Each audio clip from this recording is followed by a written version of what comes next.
Hey guys, tonight we wander into the velvet-draped corridors of Tudor England, where the air smells faintly of beeswax, ambition, and the perfume of people who don't yet realize they're going to lose their heads.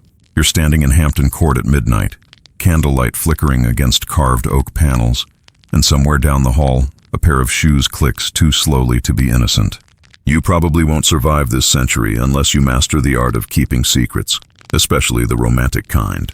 So, before you get comfortable, take a moment to like the video and subscribe, but only if you genuinely enjoy what I do here. Let me know in the comments where you're listening from and what time it is for you. Now, dim the lights. Maybe turn on a fan for that soft background hum, and let's ease into tonight's journey together. You trudge across the echoing stone floors of a palace built for love and redecorated for survival. It's the late 1400s bleeding into the 1500s. And you're surrounded by the hum of ambition dressed as loyalty. England is young, restless, and newly tattooed with the Tudor rose, a symbol stitched together from the blood of two warring families.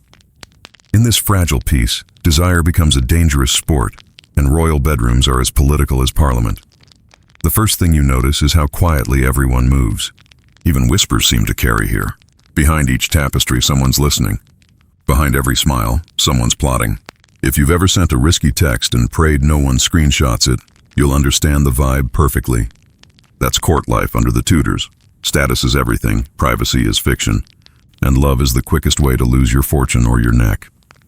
Historians still argue whether the Tudors were truly more scandalous than other dynasties or simply better documented. Either way, their reputation for passion wrapped in politics has survived 500 years, which is more than we can say for most of their marriages. You follow a servant carrying a brass candelabrum down the hall, each flame trembling like it knows too much. The servant won't meet your eyes.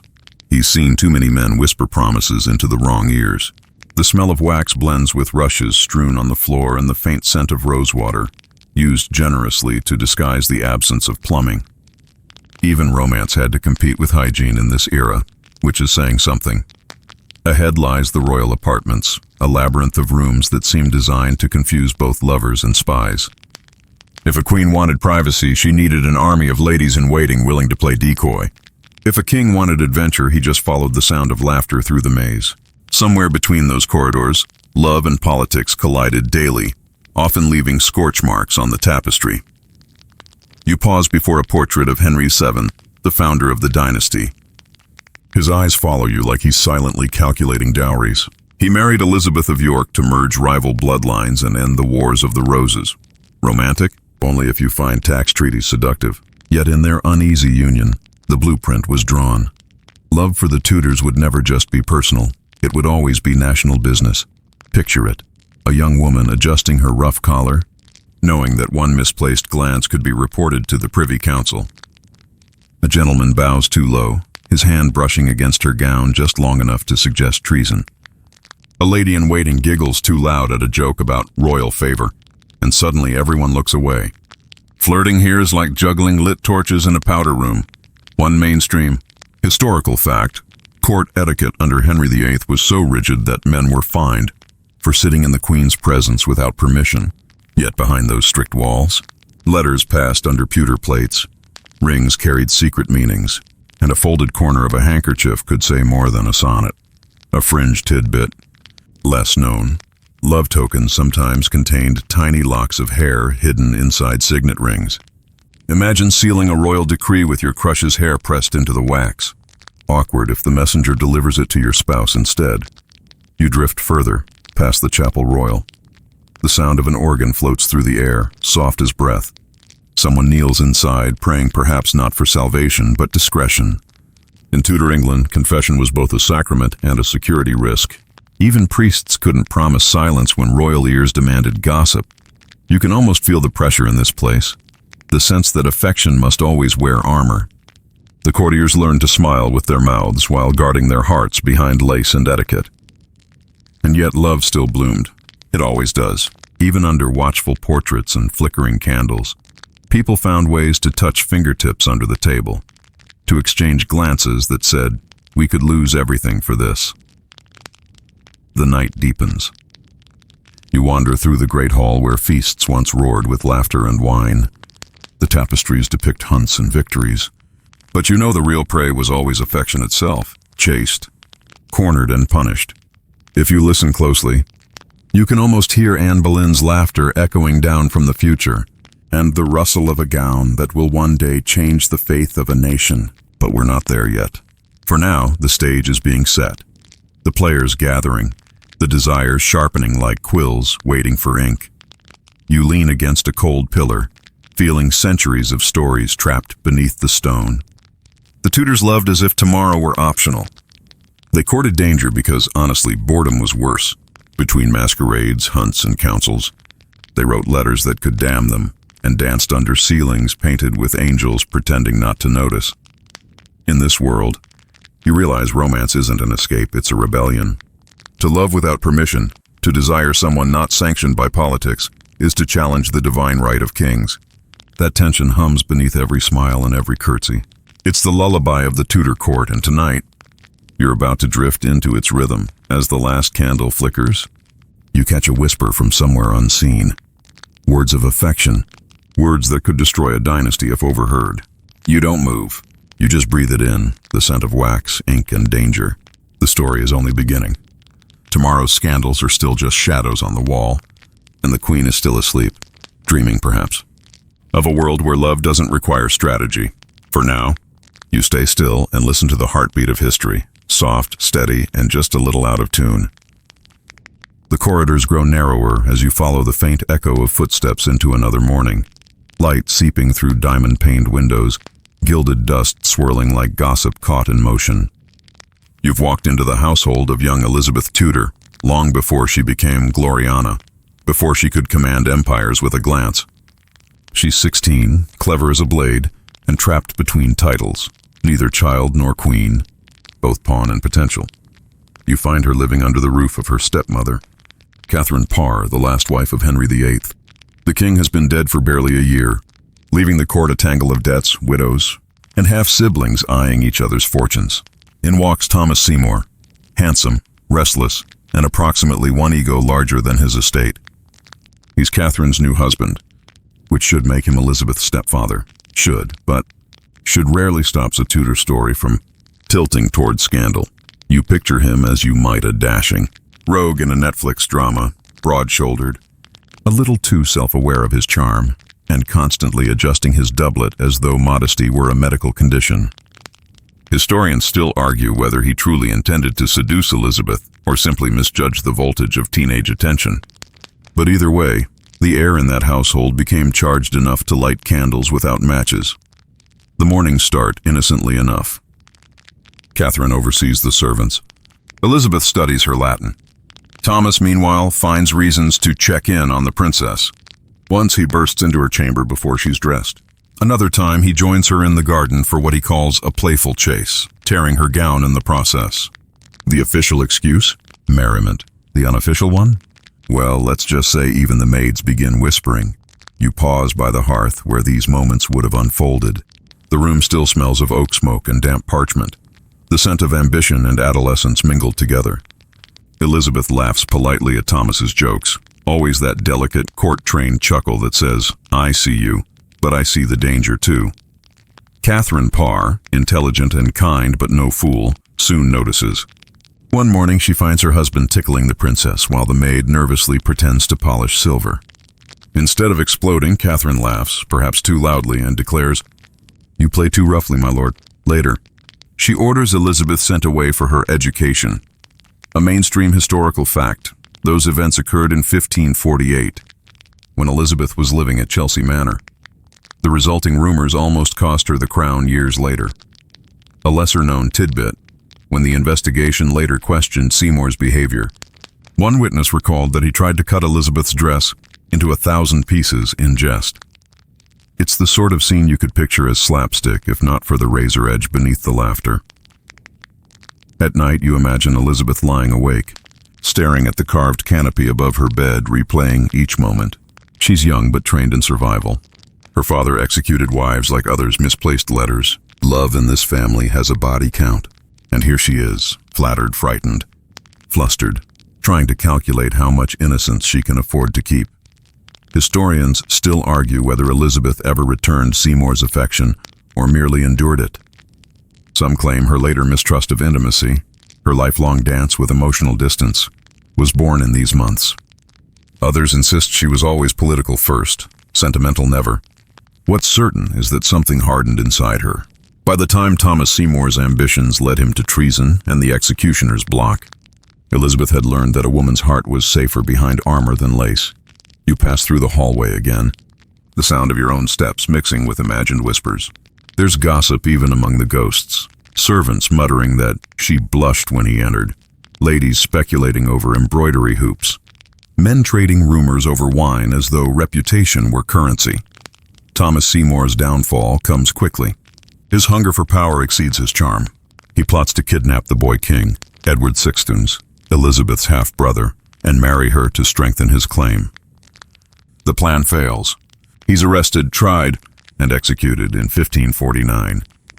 Somewhere in the Tower, another axe falls, and the young princess learns the most Tudor lesson of all. Affection is temporary, but consequences are permanent. You stand outside her chamber window, imagining the spring air thick with uncertainty. She's safe now, but safety in Tudor England is just the pause between storms. She'll spend the next years perfecting her mask, calm, witty, impossible to read. The world will remember her as the Virgin Queen. Yet beneath that title lingers the ghost of a girl once cornered by a man twice her age who mistook curiosity for consent. Still, the story hums with irony. Elizabeth grows up to rule longer than any Tudor before her. She flirts with ambassadors, plays suitors like chess pieces, and never marries. The young princess who once needed rescuing becomes a queen who rescues herself. Somewhere in history's footnotes, you can almost hear her whisper, "I learned early what love costs, and I choose the crown." For a moment, you lean against the cold glass and watch dawn breaking over the Thames. The palace roofs glimmer faintly, like a battlefield cooling after the fight. Birds begin to sing, oblivious to the intrigues unfolding beneath them. The sound is soft, repetitive, and oddly soothing, like the heartbeat of survival itself. You think of Elizabeth's face, composed yet unreadable, the candlelight carving shadows across her sharp cheekbones. She has just witnessed her first forbidden romance, and it's left fingerprints on her soul. She will never again allow anyone that close. Love for her becomes a weapon of diplomacy, a way to make men dance while she keeps her distance. There's a strange comfort in that idea.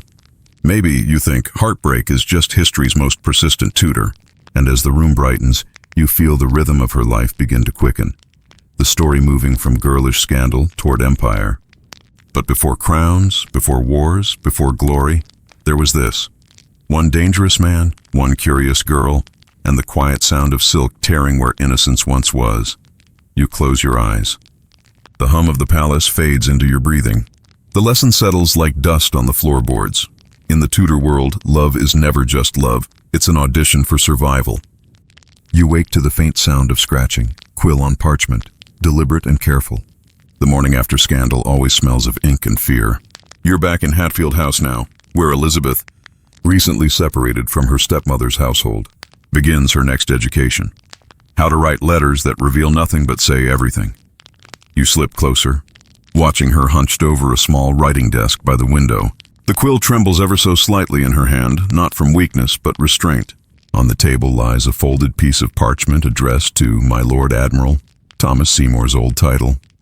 Against all good judgment, she's writing him. Or maybe she's writing to herself, to exercise what she can't confess aloud. The candle beside her spits once, as though disapproving. She hesitates, dips the quill again, and writes the sort of line that sounds polite in public, but dangerous in private. Your friendship remains dear to me. That's Tudor code for I remember everything. And I wish I didn't. Historians still argue whether these letters were real, forged by Seymour's allies, or destroyed by Elizabeth's loyal secretary before the scandal reached her enemies. What is certain is that she learned how quickly words could turn into weapons. You lean in as she presses a blotting cloth over the ink, the parchment breathing beneath her fingers. Each sentence is a dance around truth. Elizabeth knows that written affection can outlive the pulse that inspired it, and in her world, old affection is evidence, a mainstream historical fact. During the inquiry after Seymour's arrest, authorities searched Elizabeth's rooms for correspondence. Her governess, Cat Ashley, and household tutor were interrogated. Both swore that the princess had done nothing improper. Both were jailed anyway. A lesser-known tidbit, when Kat Ashley was questioned, she allegedly said Elizabeth blushed as red as scarlet whenever Seymour's name was mentioned. In Tudor England, a blush could be as incriminating as blood. You shift your gaze to the window beside her. Outside, the gardens bloom indifferently, roses cultivated by hands that don't know the name of the queen-to-be sitting upstairs. The air smells of lavender and damp stone, and from a distance you hear the echo of chapel bells marking morning prayer. Elizabeth doesn't rise to attend. She's praying in her own way, with silence. There's a half-eaten apple near her letters. The bite marks are neat, deliberate. You can't help thinking of Eve, blamed for knowledge, punished for curiosity. Elizabeth would understand that story better than most. Every choice she makes is weighted with both sin and necessity. Somewhere downstairs, Kat Ashley whispers to another servant, trying to guess what the princess is thinking. No one really knows. Even at 15, Elizabeth is already a fortress disguised as a girl. Her tutors call her brilliant. Her maids call her careful. Both are correct. You watch as she seals the letter, her hands steady now. The wax hardens under her breath. She hesitates, then hides it behind a loose stone in the fireplace, an instinct that will save her life more than once. Then she sits back, exhales, and says softly to no one, "He made me learn." The statement drifts into the still air, half confession, half curse.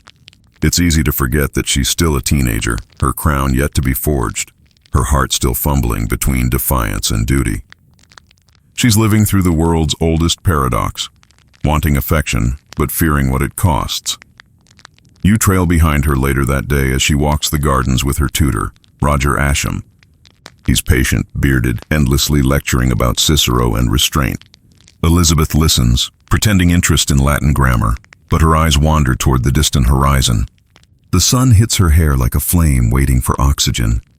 "Govern your passions," Ascham tells her, "lest they govern you."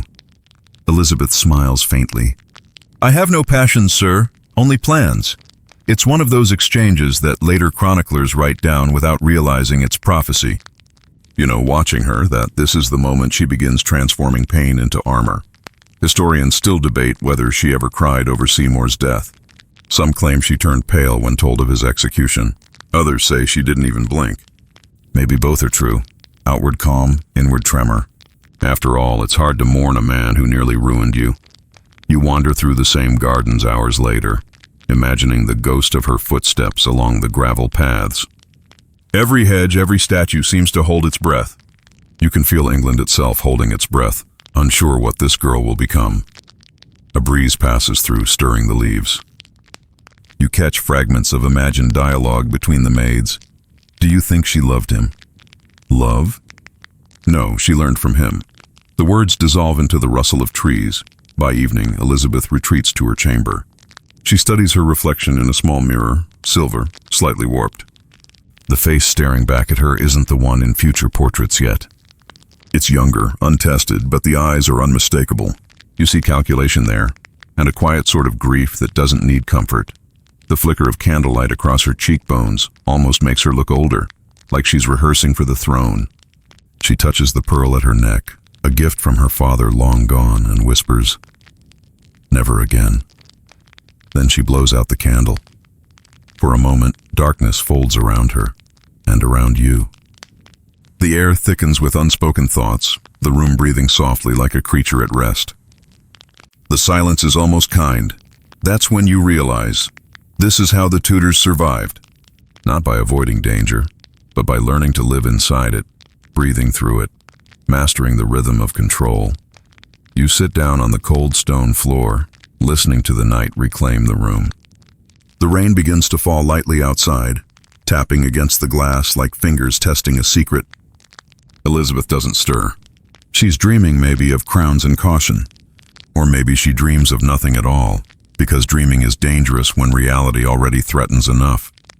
In this dim chamber, you understand that the story isn't about scandal. It's about transformation. The letters that should have burned may or may not still exist. But their lesson smolders across centuries. Never write what you wouldn't die for, and somewhere, faintly you hear her future self whisper through time, "They called me cold, but I was only fire contained. The rain stops sometime before dawn. When you open your eyes again, the world outside is changed. Mist drapes across the gardens like lace left out overnight. You're no longer at Hatfield, but in another palace years later, under another queen. The air feels heavier, sweeter, touched with incense and regret. Mary Tudor now sits on the throne, Henry VIII's eldest daughter, and you, once shadowing the clever Princess Elizabeth, now stand behind the crimson curtain of England's first reigning queen. Mary has waited her whole life for this moment, her own crown, her own kingdom, her own revenge against years of humiliation. But standing at her side is something she never planned for: loneliness. You watch her at Mass, eyes closed, lips trembling with faith, yet her hands clenching the rosary as though it might dissolve if she lets go. To the world, she's Bloody Mary, the Catholic monarch determined to restore Rome's grip on England. To herself, she's a woman who still dreams of being loved, not as a queen, not as a symbol, but as Mary, daughter of a discarded mother. Historians still argue whether her deepest wound came from her father's betrayal of her mother, Catherine of Aragon, or from the years of being treated as illegitimate. Either way, the scar never closed. And when a Spanish prince enters her story, you can feel that old wound begin to throb again. He is Philip of Spain, son of the mighty Emperor Charles V the Young, tall, formal. His portrait makes him look carved rather than born. The match is political perfection. It ties England to Catholic Europe, promises heirs, promises stability. But politics rarely asks permission from the heart. You're standing in the Grand Hall at Winchester Cathedral on that humid July day in 1554 when they marry. The air buzzes with candle heat and murmured disapproval. Some courtiers whisper, "A foreign husband means a foreign rule." Others whisper, "At least he's handsome." Mary walks down the aisle glowing with a happiness so fragile you could hear it crack if you listened closely. Philip bows deeply, courteous, distant. He calls her my lady and queen in careful Spanish, a language she's struggled to learn, but desperately wishes to speak perfectly for him. She smiles anyway. Love, she believes, can be taught. A mainstream historical fact. Mary was 37 at the time. Philip was 27. 10 years younger, he treated the marriage as duty. When the wedding ended, he reportedly wrote to his father that the queen is older than she appears, and of little beauty. Not exactly bedtime poetry. You follow them to Hampton Court, where the couple dines beneath a ceiling painted with angels pretending not to eavesdrop. Mary gazes at him like sunlight at dusk. He looks back with the polite patience of a man counting down a treaty's expiration date. Yet she tries, she really does. She has musicians play his favorite Spanish melodies. She arranges the gardens to remind him of Seville. She even orders the cooks to prepare almond pastries scented with orange peel, though she barely eats any herself. The fringe tidbit, Mary believed she was pregnant twice. The first time, the kingdom rejoiced. Bells rang across London. She withdrew into confinement, preparing for labor that never came. Months passed. Her belly swelled, but no child arrived. Some modern historians suspect she suffered from ovarian cysts or a phantom pregnancy, where the mind's desire reshapes the body's belief. Others whisper it was grief made flesh. You're in her chamber the night she realizes the truth. She sits by the window, the rain returning in soft threads. "Perhaps," she murmurs, "God requires patience." Her ladies say nothing. In the hall below, you can almost hear the kingdom's collective sigh, the disappointment of courtiers who measure loyalty in heirs. Philip leaves soon after, back to Spain, promising to return. He writes her letters full of ceremony but no affection. Mary answers each one with trembling devotion. Historians still argue whether he ever read most of them. The irony cuts like a dull knife. Here is a woman who restored her faith to a nation, who burned rebels and risked invasion for belief, yet her heart burns quiet and unacknowledged. She governs fiercely, but loves helplessly. You move closer to her as she kneels at her prie-dieu, whispering prayers half in Latin, half in longing. The candlelight blurs her face, softening the lines of worry. "Lord," she says, "grant me not greatness but companionship." The wax drips faster, like time unwilling to wait. There's an aching stillness in the room. You realize Mary's story is less about cruelty and more about yearning. The kind of love that aches so deeply it mistakes pain for devotion. Her life becomes a mirror for every ruler who ever thought affection could be decreed by ceremony. And outside, beyond the thick walls, her half-sister Elizabeth grows older, watching, learning again. You can almost hear Elizabeth whisper from miles away, note to self, never marry for alliance. Roullon, one of the maids, her apron smelling faintly of lavender and smoke, tucks a blanket around Mary's shoulders. His Highness will write again, Your Majesty. Mary nods but doesn't answer. Her eyes are on the fire, where logs collapse inward with a sigh.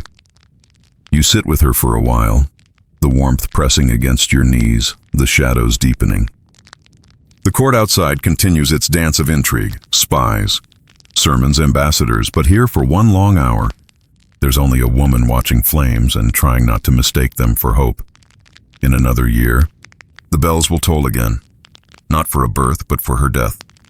Yet tonight she's still dreaming of Spain, of almond blossoms and promises that might return with the spring. The scent of candle smoke fills the chamber, and the mist outside thickens into something that almost feels like mercy. You close your eyes and let the sound of the rain blend with her breathing, the rhythm soft and steady. For once, love and power have fallen asleep in the same room, and no one has the heart to wake them. You wake to the shuffle of velvet skirts and the murmur of Latin prayers.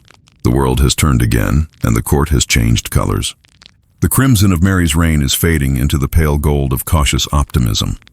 You're still in Tudor England, but the air feels lighter, not because the politics are calmer, but because desire now wears perfume instead of smoke.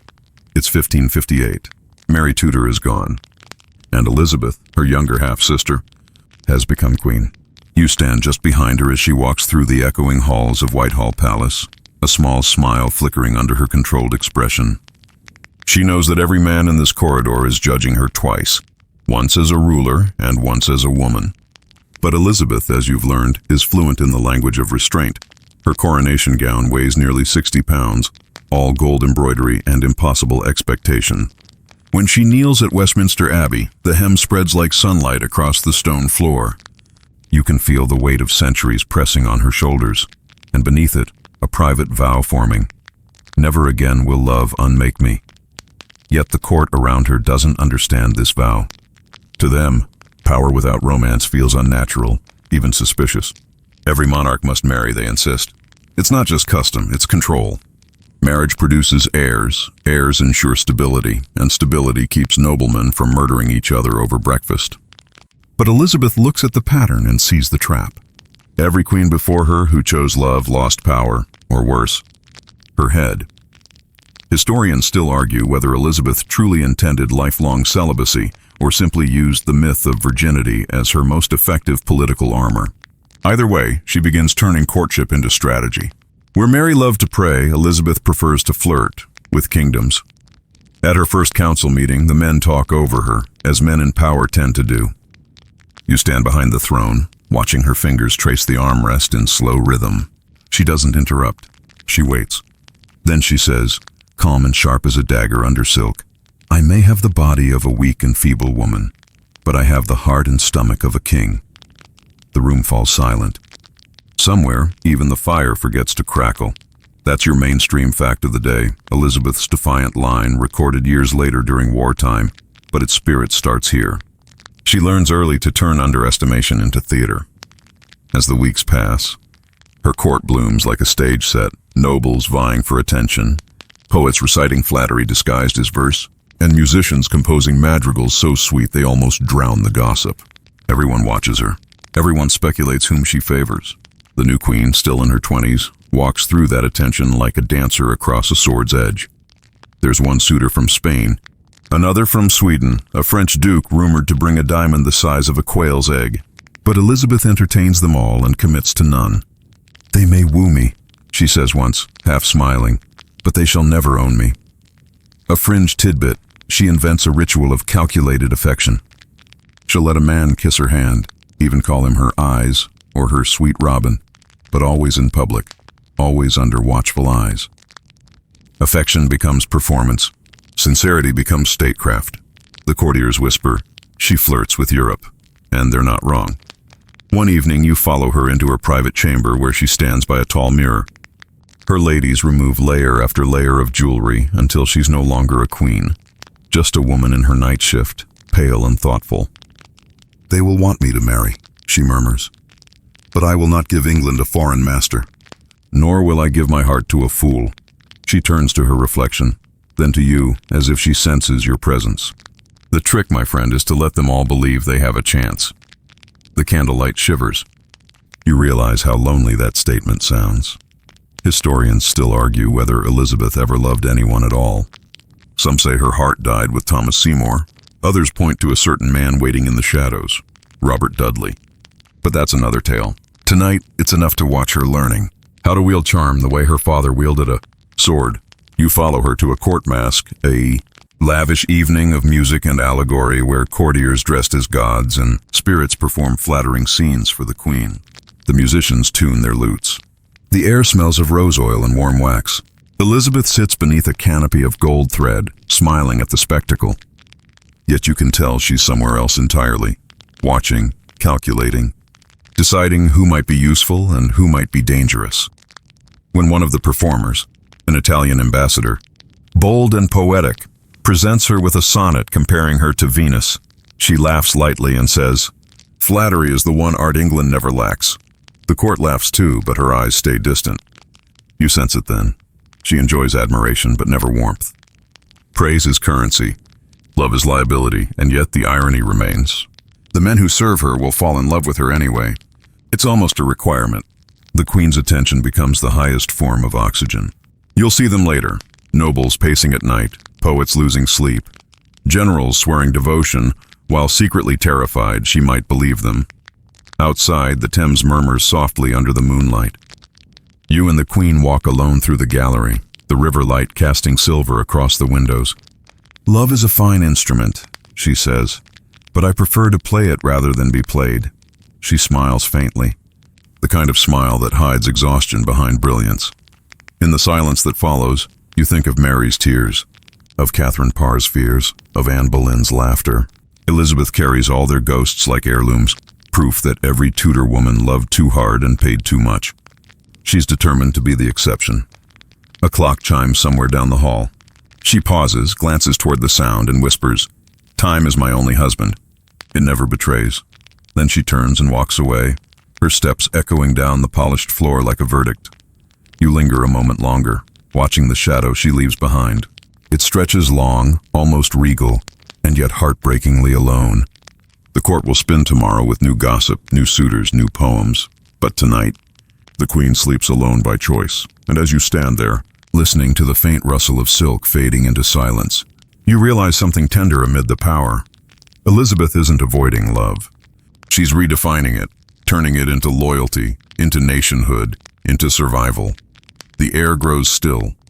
A candle sputters, and for a brief drowsy instant, the line between loneliness and strength feels thin enough to whisper through. Morning again, and the sun spills through the stained glass windows of Whitehall in stripes of gold and garnet. The courtiers are already awake, murmuring and bowing, while the queen's laughter drifts down the corridor like music you're not supposed to hear. You follow it, drawn by something both innocent and dangerous. There she is, Anne Boleyn, the woman who once made a king forget his faith, his vows, and his country's patience. She's younger than you expected, not the mythic temptress painted by history books, but a sharp-eyed woman with restless fingers and a smile that could rewrite weather. When she looks at Henry VIII, he forgets to breathe. You stand in a corner of the great hall, watching their first real conversation. It's a feast night, the torches spitting light across silver goblets, roasted venison steaming on golden platters. Henry leans in too close. Anne leans back just enough to make him follow. "It's the oldest dance in the world. Your Majesty," she says, "if you wish to please me, speak of something other than your wife." The audacity almost makes the room shiver. Most women would have curtsied, murmured flattery, avoided his eyes. But Anne's gaze meets his and holds it like a wager. Historians still argue whether Anne truly loved Henry or simply recognized an opportunity. What's certain is that her wit struck him like lightning, and from that moment, England's fate began to bend around her. The mainstream fact. Henry had already grown weary of Queen Catherine of Aragon after 20 years of marriage and no surviving male heir. The arrival of Anne, educated, French-polished, politically savvy, ignited something beyond lust. It was obsession disguised as destiny. You watch him later that night, pacing his chamber. He's writing a letter, his calligraphy furious and uneven. "I wish I could kiss your pretty little duckies," he writes, a line historians still blush over. He signs it HR and seals it with wax stamped deep enough to bruise. Meanwhile, Anne holds his letter up to the candlelight, smirks, and folds it carefully. "He thinks himself a poet," she murmurs to her sister Mary, who's had her own rumored moments with the king. "Let him write. I'll write the ending." The room smells of beeswax and rosewater. You can almost hear the hum of ambition behind her soft laughter. She isn't playing for jewels or titles. She's playing for history. There's a fringe tidbit here. Anne introduced Henry to the idea that a monarch's power came directly from God, not through the Pope. Whether she believed it or just used it to stall his advances, it became the cornerstone of England's break with Rome. One flirtation, one idea, and centuries of faith fracture overnight.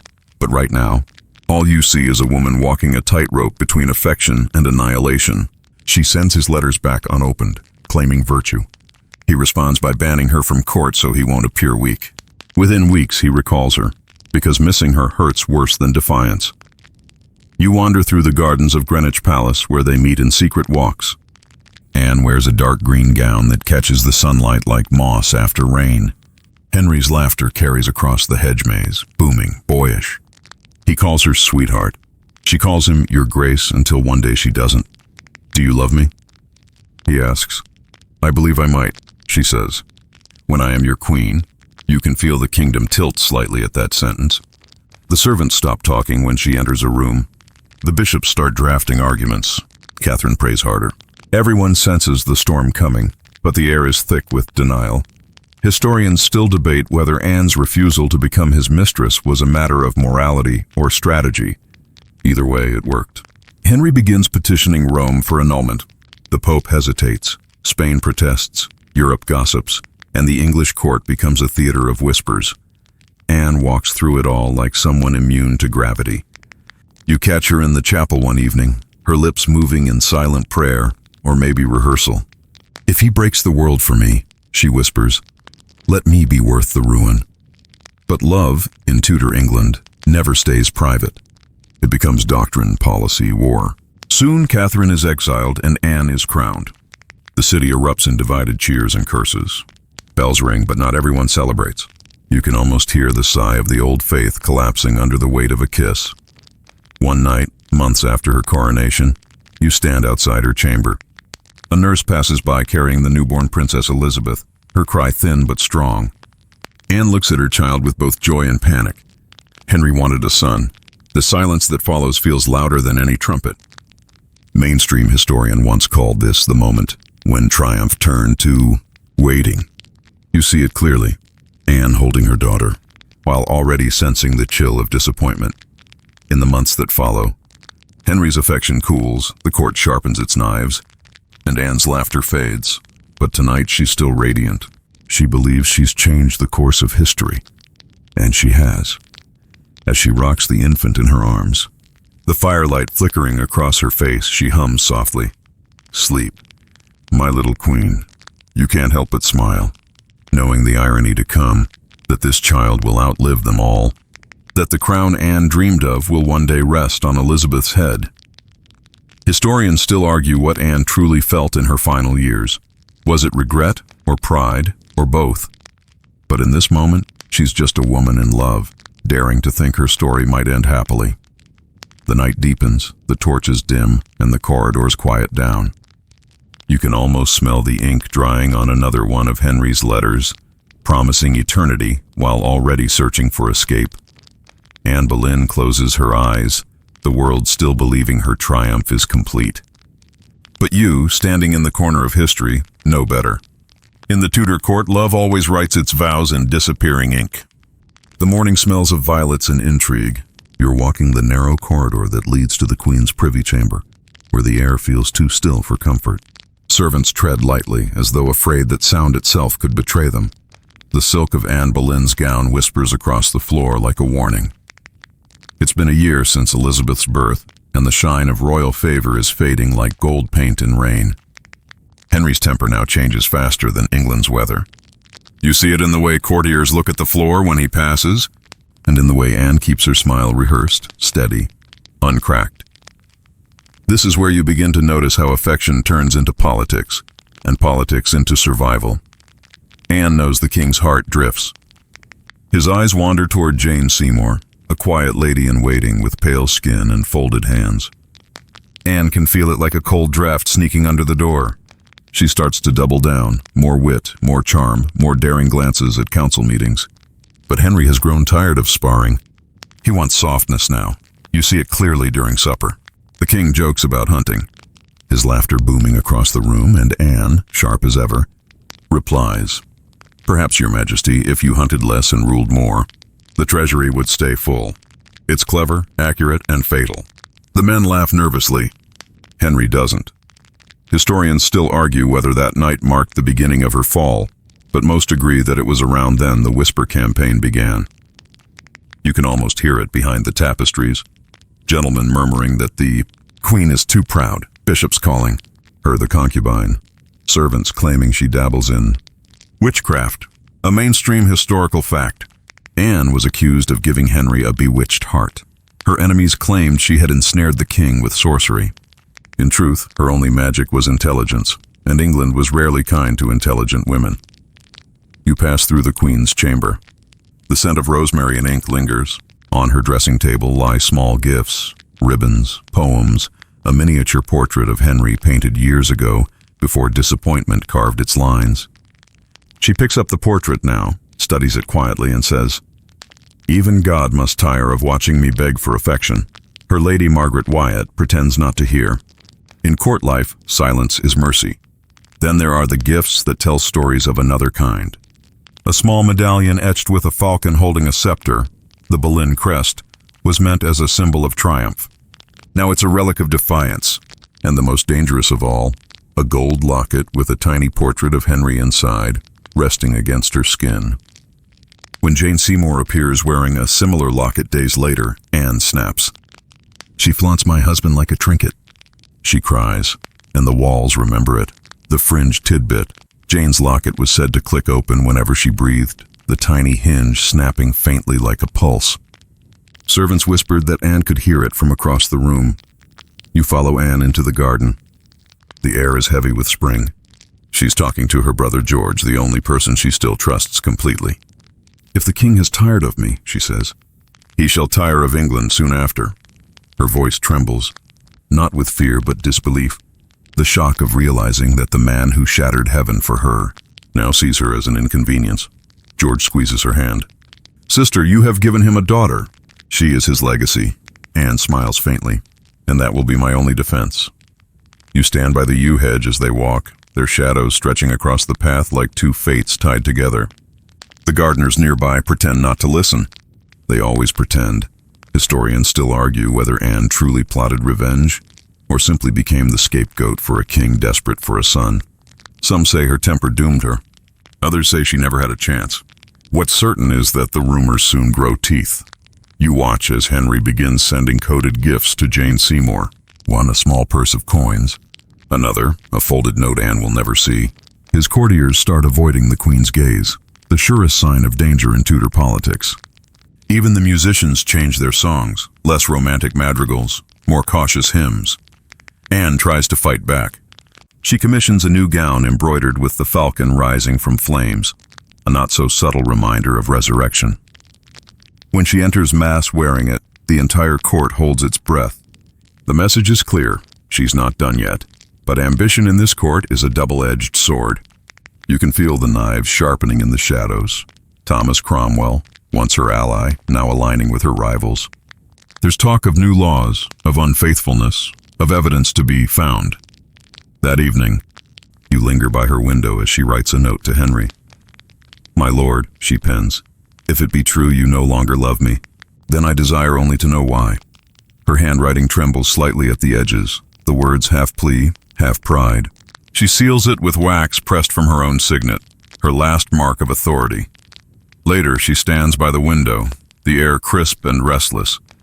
Below, the river glows orange with torchlight. She watches the barges drift past, carrying news, rumors, perhaps her own doom. You wonder if she knows yet that Henry's affection has turned into an investigation. She sighs, the sound thin as paper. "A king's love," she says softly, "is a coin too costly to spend twice." You feel something tighten in your chest. She's not frightened, not yet. There's a dignity in her defiance, the calm before thunder.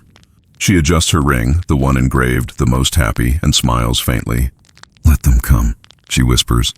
"I have faced worse storms." Historians will later quote those words differently. "Softened for tragedy, but you prefer them raw," whispered under her breath as she stares at the dark water that will soon reflect the tower's shadow. The torches outside flicker, bending in the wind. Somewhere a bell tolls midnight. Anne closes her eyes. You can almost hear the silk rustle of her gown as she turns away from the window and walks toward history, still graceful, still unbroken, still believing she can outstare her fate, and for one suspended heartbeat. Before treason and trials and trumped-up charges, she almost does. You're standing in the Tower of London now. The walls smell of damp stone and resignation, and every echo sounds like an afterthought.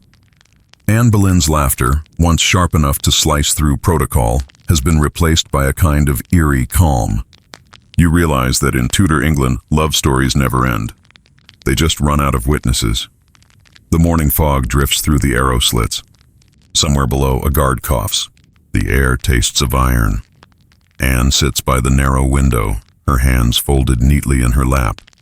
The same fingers that once played the lute now trace the grooves of the wall, as though memorizing every inch of her confinement. She hums softly. Something French, something from her years at the court of Margaret of Austria. You remember how she arrived in England full of confidence, speaking better French than English, carrying the fragrance of another world. Now, that world has shrunk to this cold cell. The mainstream historical fact. Anne was arrested in May 1536, accused of adultery, incest, and treason. Officially, she was charged with being unfaithful to the king with 5 men, including her brother George. Unofficially, she was guilty of failing to give Henry a son. You walk toward her as she speaks to her chaplain. "Do not pity me," she says. "I have only ever done what I thought was right." The chaplain nods, his eyes red. "Then God will have you," he murmurs. She smiles faintly. He already has. Historians still argue whether Anne knew the full scope of the lies against her. Some believe she hoped Henry would change his mind until the very end. Others think she saw the verdict written long before her arrest. Whatever the truth, you can sense her acceptance settling like dust. There's a sound outside. Boots, the clink of armor, voices low and hesitant. The trial begins. You follow her into the hall where nobles sit like wax figures, pretending this is justice and not theater. The charge list reads like gossip dressed in Latin. Adultery with courtiers, sorcery, even conspiring to kill the king. She listens, expressionless, until they name her brother. Then her hands tighten just once. The fringe tidbit, when George Boleyn was accused, he reportedly defended himself so eloquently that the court murmured approval. It didn't matter. The verdicts were written before the witnesses spoke. When Anne stands to reply, her voice surprises you, steady, almost gentle. "My lords," she says, "I have been judged already by a greater court than this." A pause. "But if you must find me guilty, I pray God that none of you are ever judged as I have been, by your own hearts." You feel the silence that follows like a blow. Even her enemies can't meet her eyes. The clerk's quill trembles as he records the verdict, guilty. The sentence, death by beheading. Henry, in a rare moment of mercy, orders a French swordsman instead of the English axe. The irony cuts deeper than any blade. Back in her chamber, Anne writes one last letter to the king. You watch her bend over the parchment, the candlelight trembling. "Your grace's good grace I desire," she writes, "that you will look to the welfare of my innocent child." The ink blots as she signs her name. Anne Boleyn. Still Queen of England, even now, outside. The scaffold is being built. You can hear the rhythmic thud of hammers, like a heartbeat counting down. The tower ravens watch from the parapet, black eyes glittering. They've seen everything before. The night before her execution, Anne requests music. The musicians play softly, a melancholy tune called "O Death, Rock Me Asleep." You lean against the cold wall, the melody winding through the air like smoke. It's haunting and strangely peaceful. Historians still debate whether Anne was truly afraid at the end. One eyewitness claimed she laughed as she prepared for death. Another said she wept silently. You standing here now see both truths existing in her, the calm and the courage, two sides of the same doomed coin. The morning comes, crisp and cruelly bright. The courtyard fills with onlookers, lords, guards, even a few commoners who will later swear they saw her smile. She walks forward wearing a gray gown and a small headdress. No jewels, no finery, only dignity. She kneels on the straw. The French swordsman waits, his blade hidden under his cloak. Anne speaks clearly, her words echoing through the courtyard. Good Christian people, I am come hither to die according to the law, for by the law I am judged to die. But I do not accuse any man, nor myself. I pray God save the king, a gull cries overhead. The crowd bows their heads. The swordsman whispers, Bring me my sword, and turns away, an old trick of distraction. When the blade falls, it's so swift the air hardly moves. You close your eyes. The silence afterward is unbearable. The queen is gone, but her legacy isn't. The child she left behind, Elizabeth, will one day rule longer than any Tudor before her. The whispers that condemned Anne will become lessons her daughter never forgets. A fringe rumor whispered for centuries. Anne's lips moved for a few seconds after death, as if still praying. Whether true or not, you imagine her final thought wasn't fear but pride. She had changed England forever, and even her execution couldn't undo that. Later, as the courtyard empties, you linger near the scaffold. The straw is soaked, the morning wind cutting cold across the river. You think of all the words Anne once spoke, clever, daring, sometimes unwise, and realize how few women in her world were ever allowed to speak at all. The tower bells toll noon. A servant gathers the queen's few remaining belongings, a ring, a prayer book, a locket with a tiny portrait of Elizabeth. He hesitates, then slips the locket into his pocket, as though history itself deserves to keep a secret. You walk away slowly, the sound of footsteps blending with the wind. In the distance, the city keeps living, markets opening, children shouting, bells ringing. The world doesn't stop for tragedy. It only adjusts its silence. And as you glance back one last time, the sunlight catches on the tower's stone, turning it momentarily gold, just long enough for you to believe that somewhere, somehow, Anne's laughter still lingers in the walls. The court smells different now, less roses, more dust and formality. It's as though the air itself is holding its breath. The throne stands unchanged, but the woman beside it is quieter, softer, and deliberately smaller than the shadow she replaces. You walk through the great hall and see her, Jane Seymour, third queen to Henry VIII. She moves with the cautious grace of someone who knows how easily footsteps echo into gossip. Jane isn't dazzling like Anne, nor fiery like Catherine before her. She's pale, composed, and unremarkably kind. That in Henry's eyes is exactly the point. The king, newly widowed by his own orders, seeks peace the way a storm seeks silence. And Jane, gentle Jane, offers exactly that. Historians still argue whether Henry loved her for herself or for the quiet she represented. Perhaps both. You watch them meet for the first time in public. Henry, freshly bereaved yet already restless, and Jane, a lady-in-waiting wearing the softest smile England has seen in years. He slips a folded note into her hand. She curtsies without reading it. The crowd notices. Whispers spark like tinder. A mainstream historical fact. Henry proposed to Jane Seymour barely 11 days after Anne Boleyn's execution. 11 days. The ink on the death warrant hadn't even faded. You think about that as Jane stands at the chapel window clutching the note, her lips moving in silent prayer. Maybe she's praying for guidance, maybe for forgiveness. Her brothers, Edward and Thomas Seymour, watch closely. They see what Jane doesn't, opportunity. The Seymour family has always been ambitious, though they wrap their schemes in piety. Jane, obedient as she seems, becomes their most valuable strategy. You see it the night before her wedding, when she sits alone in her chamber, her gown half-laced, her eyes fixed on the candle flame. "Do you think he will be kind?" she asks her maid. The maid hesitates. "He has known loss, Your Grace. Kindness may come slowly." Jane nods, accepting that answer as if it were prophecy. When the wedding day arrives, the chapel blooms with white lilies.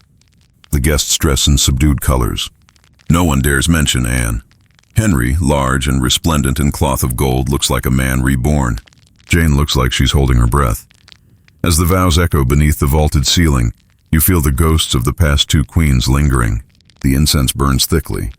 It hides the smell of fear. Over the months that follow, you notice a shift. Henry laughs more. He attends fewer council meetings.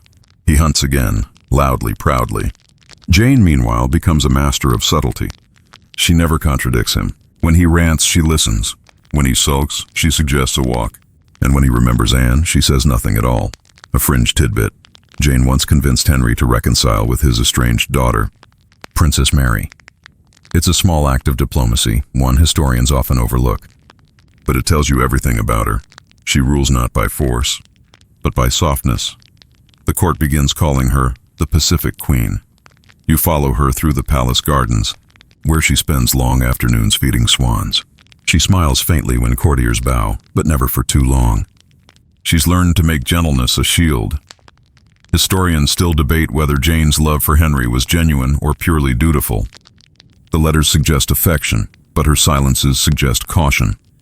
You can imagine her at night, kneeling by her bed, whispering prayers not for herself, but for the unborn child she's already begun to dream of. Yes, there's that too. A few months into the marriage, Jane is with child. The court rejoices. Bells ring. Henry weeps in public, something he hasn't done since he was young. At last, he declares, "God has given me a son." You watch him lift Jane's hand, kiss it gently, and think for a moment that perhaps this love, strange and quiet, might survive. But fate, as always, keeps its own counsel. The summer fades into autumn, and Jane grows pale. She moves slower, her face drawn but serene. "The child is strong," she assures her ladies. "I feel him."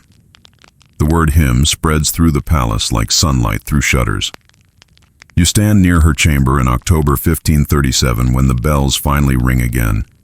The child is born, a boy, Edward. Henry's joy is indescribable. He names him Edward for Jane's family, a gesture that seems tender, almost humble. He kisses Jane's forehead and says, "You are my true queen." The court celebrates. Feasts, parades, hymns. But behind the curtains you see the truth. Jane lies exhausted, her breath shallow. Infection sets in quietly like a thief. The physicians murmur words like childbed fever and bad air. Henry prays, pacing the corridors, as if prayer can bargain with death. A mainstream fact. Jane Seymour died 12 days after childbirth. The king wept genuinely this time. For the first and only time in his life, he wore mourning black for weeks. The fringe tidbit, he ordered she be buried beside him at Windsor. And decades later, when Henry himself died, his body was laid next to hers. Not Catherine, not Anne, Jane. The woman who gave him the son he always wanted, and the silence he could live with. You return to the chamber one last time. Jane's ladies kneel around her bed weeping softly. The baby's cry drifts from the next room, a fragile human reminder that love in Tudor England is always borrowed from fate.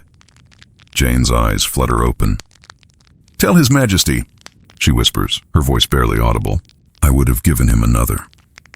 Then she exhales, and the room exhales with her. Outside, the first frost of winter dusts the gardens. The swans glide silently across the moat.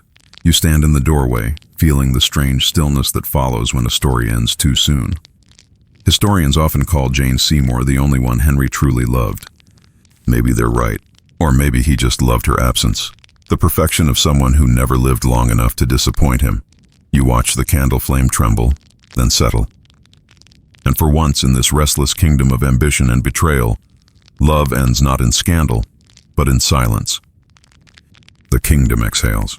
For the first time in years, the court isn't planning a wedding or mourning an execution.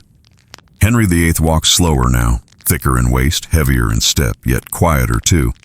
His grief for Jane Seymour has transformed into something oddly manageable, like a scar he can polish. You, following him through the palace corridors, can sense that strange mix of loneliness and entitlement, the ache of a man who believes he deserves comfort simply for surviving his own disasters. And so begins the search.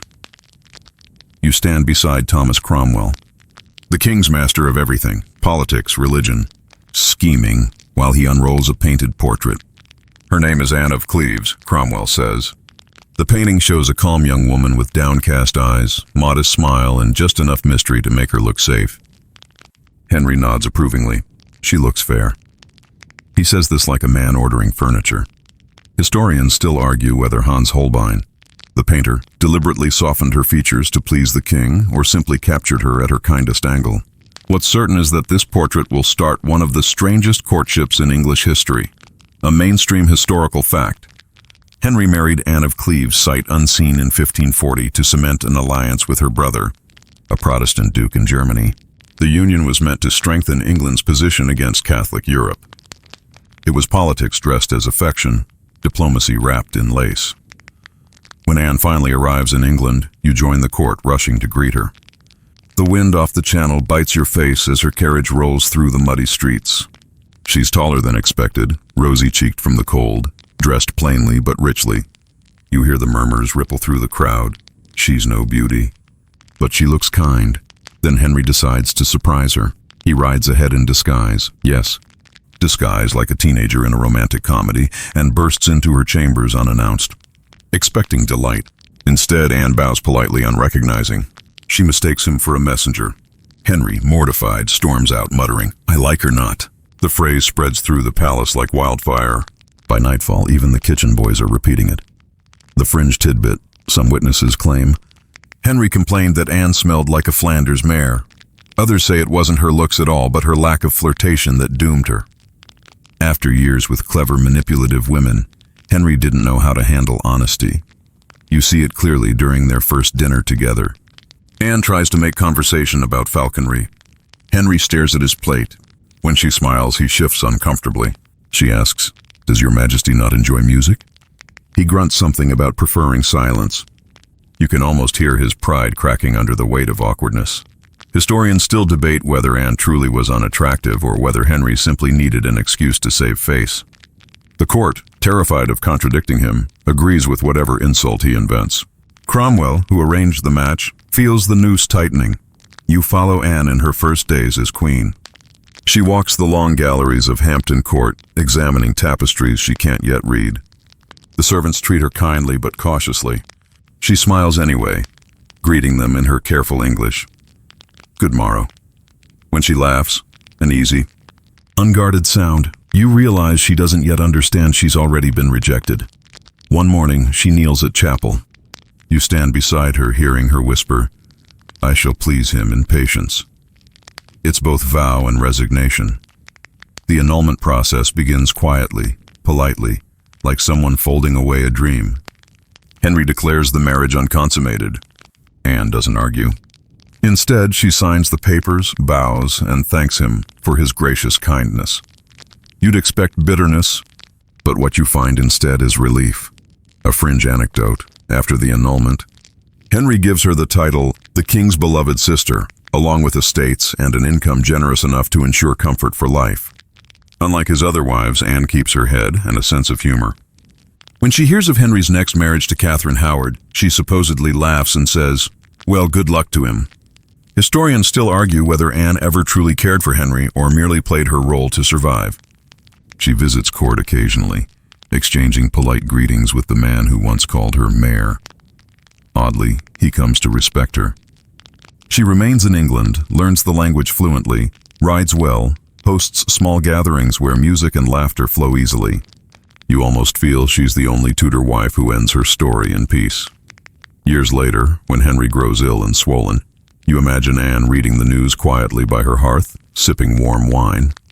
"God save the king," she says softly, and means it, though her eyes glint with the irony of a woman who outlived her own royal marriage. You stand with her by the window, the English rain streaking the glass. She hums a tune she learned long ago in Cleves, the melody slow, contented. "It was not love," she says, "but neither was it hate." Perhaps that's the best anyone could hope for in this dynasty, something that ends without fire or blood. You can almost hear the ghosts of Catherine, Anne, and Jane drifting around her, whispering envy at her calm. Outside, the bells of Westminster ring faintly in the distance. The Queen who never was smiles at the sound. "They ring for someone else," she murmurs, "and yet I am still here." You let the moment linger, For once, there's no tragedy, no sword, no betrayal, just the quiet survival of a woman clever enough to step aside before history demanded her head.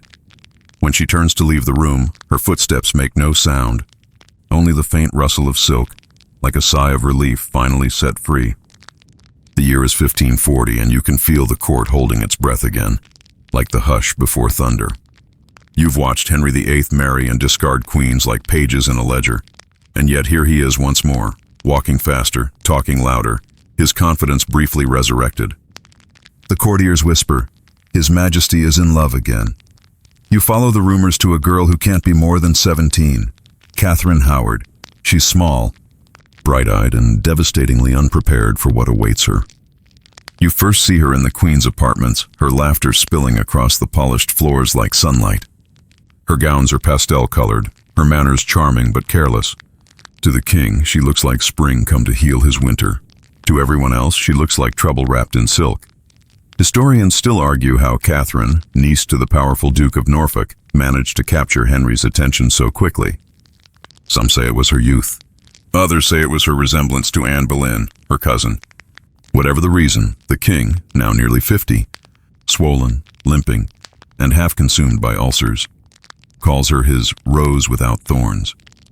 You're there the first time he gives her jewels, the gold glittering in his thick fingers. She gasps, curtsies, and says, "Your Majesty is too generous." Her voice trembles, not from fear but disbelief. For the first time in her life, she's being adored instead of overseen.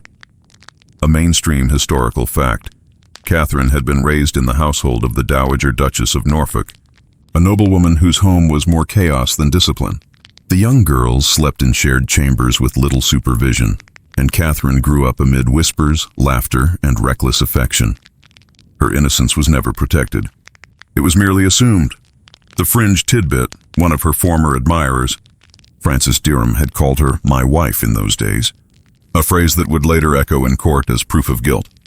Now, watching her glide through Hampton Court, you sense both the naivety and the spark that doomed her. She dances while Henry watches, his expression softening in a way it hasn't in years. When she speaks, her voice lilts with the rhythm of youth. He calls her sweetheart. She calls him my king. The difference in tone is everything. Soon she is queen. The court dresses brighter again. Music returns to the banqueting hall. The courtiers cheer her grace, though many smirk behind their hands. They know youth fades faster than favor. You follow Catherine through the gallery one morning. She stops before a mirror, tilts her head, and murmurs, "He loves me." Her maid, young and nervous, replies, "Yes, Your Majesty." Catherine smiles. "Then I shall love him better than all his others." You almost want to believe her. Historians still debate whether Catherine truly cared for Henry or simply performed devotion to survive. Some letters suggest she doted on him, soothing his pain, calling him husband with genuine tenderness. But others tell a different story, a girl suffocating in a golden cage. Because soon, inevitably, another name enters the whispers, Thomas Culpeper. Handsome, ambitious, dangerously familiar. He serves in the king's household, trusted enough to carry private messages. You notice the glances first, their eyes meeting across the hall, her laughter too quick when he bows. A fringe anecdote, Catherine's ladies-in-waiting, desperate to please, begin arranging midnight meetings between the two. The queen believes she's safe. The king trusts her utterly, but secrets in the Tudor court age poorly. You find yourself pacing outside her chamber one night, hearing the muffled sound of a door click, a hushed voice, a laugh too soft to be innocent. The candles in the corridor flicker like they know the ending already. When the rumors finally reach Archbishop Cranmer, the investigation begins. Quietly at first, servants questioned, letters examined, rooms searched. The court begins to hum with unease. Henry, oblivious, hosts another feast.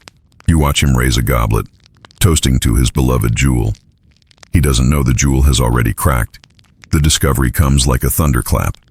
Evidence piles up, letters, testimonies, confessions under pressure. When Henry learns of it, the transformation is terrifying. He collapses in grief, then erupts in fury. The courtiers scatter. Even the dogs in the hall go silent. Catherine is arrested at Hampton Court. You're there as guards lead her away, her face pale, her hands trembling. "Tell His Majesty," she whispers. I loved him. Whether she means the king or Culpeper, no one is sure. Historians still argue if her guilt was physical or merely emotional. The records contradict. The rumors fill in the blanks. But in this palace of suspicion, innocence is just another liability. Her imprisonment in the tower is brief. Too brief. She spends her last night in prayer, asking that the executioner be merciful. The next morning, she practices placing her head upon the block, determined to die with dignity. You stand beside the scaffold, the winter air slicing through your cloak. The crowd waits in reverent silence. She steps forward in a gown of white silk. Her voice, when she speaks, is calm. I die a queen, but I would rather have died the wife of Thomas Culpeper. The guards stiffen. The crowd gasps. The words hang in the air, half confession, half courage. The axe falls.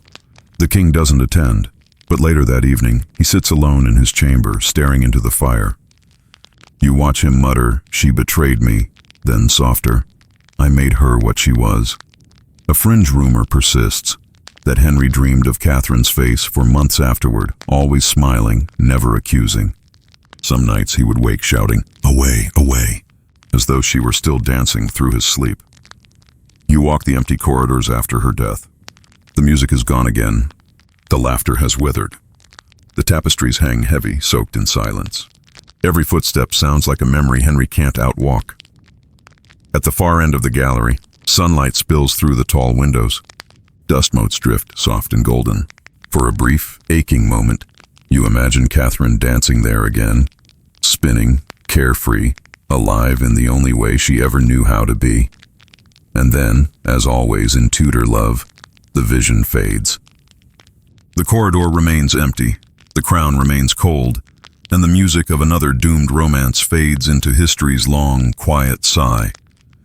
The air inside the tower feels colder when it's haunted by memory. You walk through those same stone corridors again, the smell of damp earth clinging to your breath. The wind slips through the narrow windows, and for a second you think you hear it. Laughter, faint, nervous, impossible. Catherine Howard's voice, or the echo of what she left behind. This section of the tower carries a particular heaviness, because it isn't just where queens die. It's where secrets unravel. And Catherine, poor reckless Catherine, didn't fall alone. You follow the guard's torchlight through the passageway until you reach another cell. It's smaller than hers was, darker too. The man inside sits on the floor, his hands bound, his head bowed. Thomas Culpeper, the queen's dear friend, the king's servant, the man who, according to rumor, risked everything for a handful of whispered meetings. He lifts his head slowly when you enter, his face hollow from interrogation. The torchlight dances over the bruises beneath his eyes. "Does she live?" he asks, his voice rough. When the guard doesn't answer, you can see the realization sink in like a blade. Historians still argue whether Thomas and Catherine's meetings were innocent or treasonous. Some say their letters were too carefully phrased to be love notes, more like confessions of guilt and fear. Others believe they were lovers, naive enough to think secrecy could shield them in a court built entirely on spies. A mainstream historical fact. Both Thomas Culpeper and Francis Derham, the Queen's former admirer, were executed at Tyburn in December 1541, weeks before Catherine's own death. Derham was hanged, drawn, and quartered. Culpeper, perhaps spared by his former favor with the king, was beheaded. You can almost hear the crowd outside, their breath fogging in the cold as the scaffold creaks. Public death has become England's entertainment. Inside the tower, Catherine's ladies cry quietly. Outside, men argue over whether love is worth dying for. Back in the cell, Culpeper whispers, "I thought she was untouchable." She smiled like she'd never seen a sword. You watch him close his eyes, and for a fleeting moment, he looks like a man dreaming of dance instead of doom. The fringe tidbit. Culpeper reportedly carried a miniature portrait of Catherine on him at the time of his arrest, hidden in a small locket. After his death, it vanished. Some claimed the executioner took it as payment. Others believed Catherine retrieved it before her own end, clutching it during her final prayer.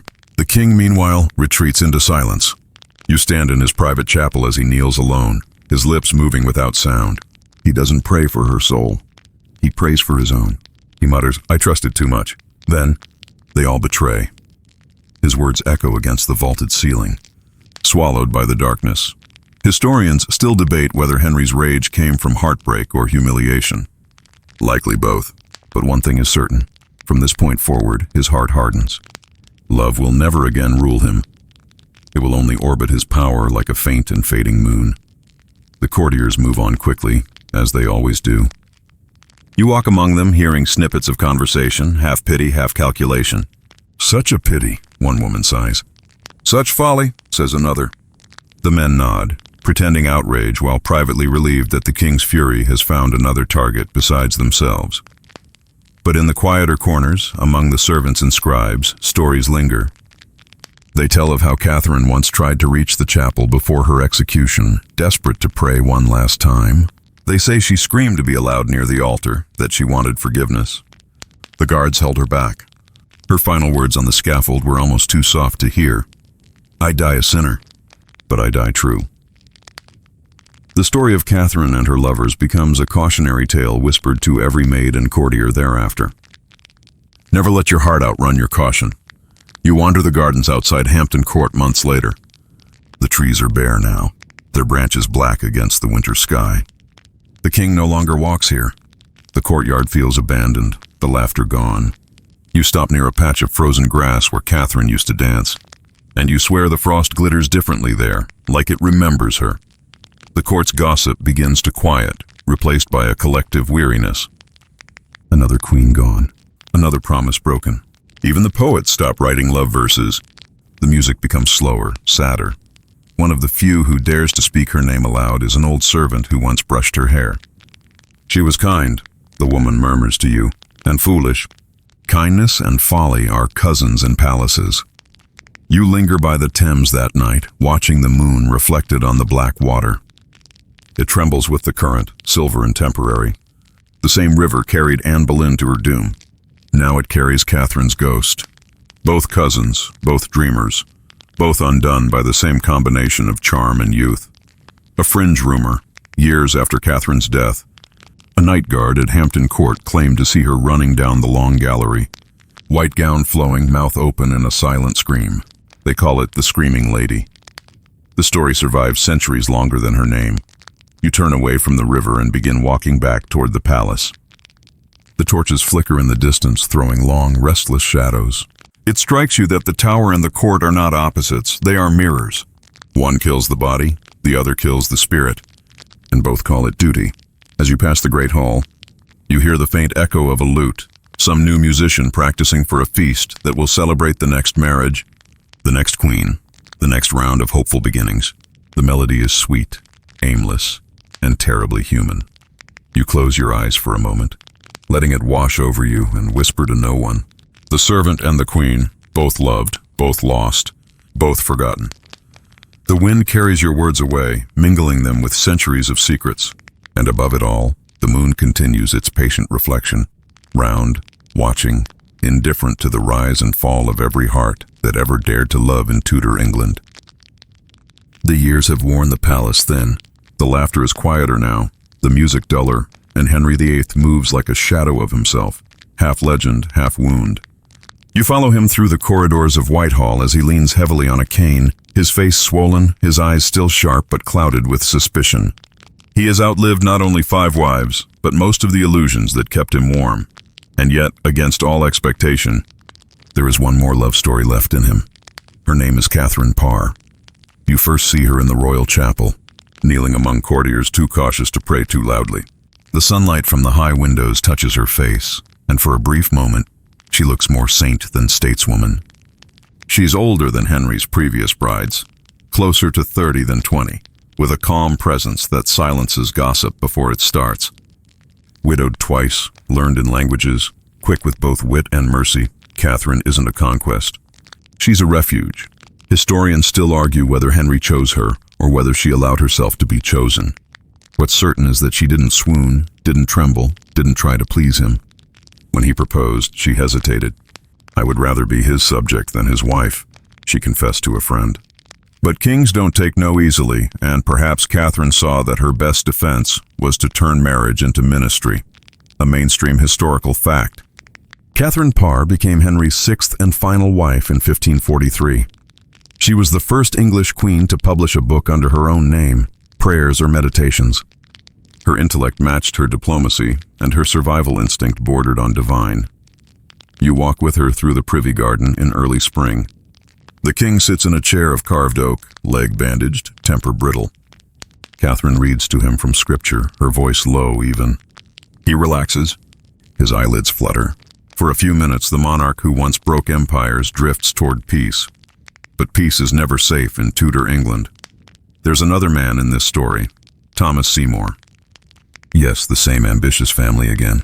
Thomas, younger brother to Jane Seymour, tall, reckless, and far too handsome for his own good. You notice the way his eyes follow Catherine when she enters a room, the way he looks down when she meets his gaze. Before the king's proposal, they'd exchanged glances that might have turned into something more. Fate or politics interrupted. The fringe tidbit. After Henry's death, Catherine and Seymour will marry in secret, scandalizing the court. But for now, their affection hides under layers of prayer and propriety. You can almost feel it humming between them like a harp string drawn too tight. In the present moment, Catherine's days are a careful balancing act. She tends to the king's health, manages the household, and, most daringly, acts as regent when Henry travels to war in France. Few remember that for several months, England was ruled, quietly and competently, by a woman. Historians still debate whether Henry truly loved Catherine or merely depended on her. He trusted her enough to put her in charge, yet his paranoia never slept. When whispers spread that her theological discussions lean too Protestant, the court turns sharp again. You watch the moment she learns she's been accused of heresy. It's evening, candlelight pooling over parchment. She's reading a treatise on faith when her maid bursts in, pale. "They say the warrant is signed, Your Majesty." Catherine doesn't scream. She closes the book, stands and murmurs, "Then I must pray faster." The next morning, she does something extraordinary. She goes to Henry himself, pale but calm, and tells him she never meant to instruct him in faith, only to learn from his divine understanding. It's flattery elevated to art. The king blinks, sighs, and tears up the warrant. Love and manipulation clasp hands one last time. A fringe rumor, when the guards arrived later that day. Unaware the order had been cancelled, Henry laughed and sent them away, saying, "The Queen and I have fallen in love again tonight." You can't tell if that story's true, but it feels too human not to be. You see them that evening in the royal garden. Henry sits by the fountain, watching her read aloud from the Psalms. He reaches for her hand, slowly, almost shyly, and she lets him hold it. The moonlight catches the silver threads in her hair, and for a moment, it looks like peace has finally chosen this court after all. But peace, as always, is a visitor here. You stand beside her bed months later. Henry lies dying in another room, his courtiers circling like vultures in silk. Catherine doesn't cry. She's seen too much, learned too well. When she receives word of his death, she bows her head, crosses herself, and whispers, "God forgive him, as I do." Then she straightens her shoulders and begins planning her future.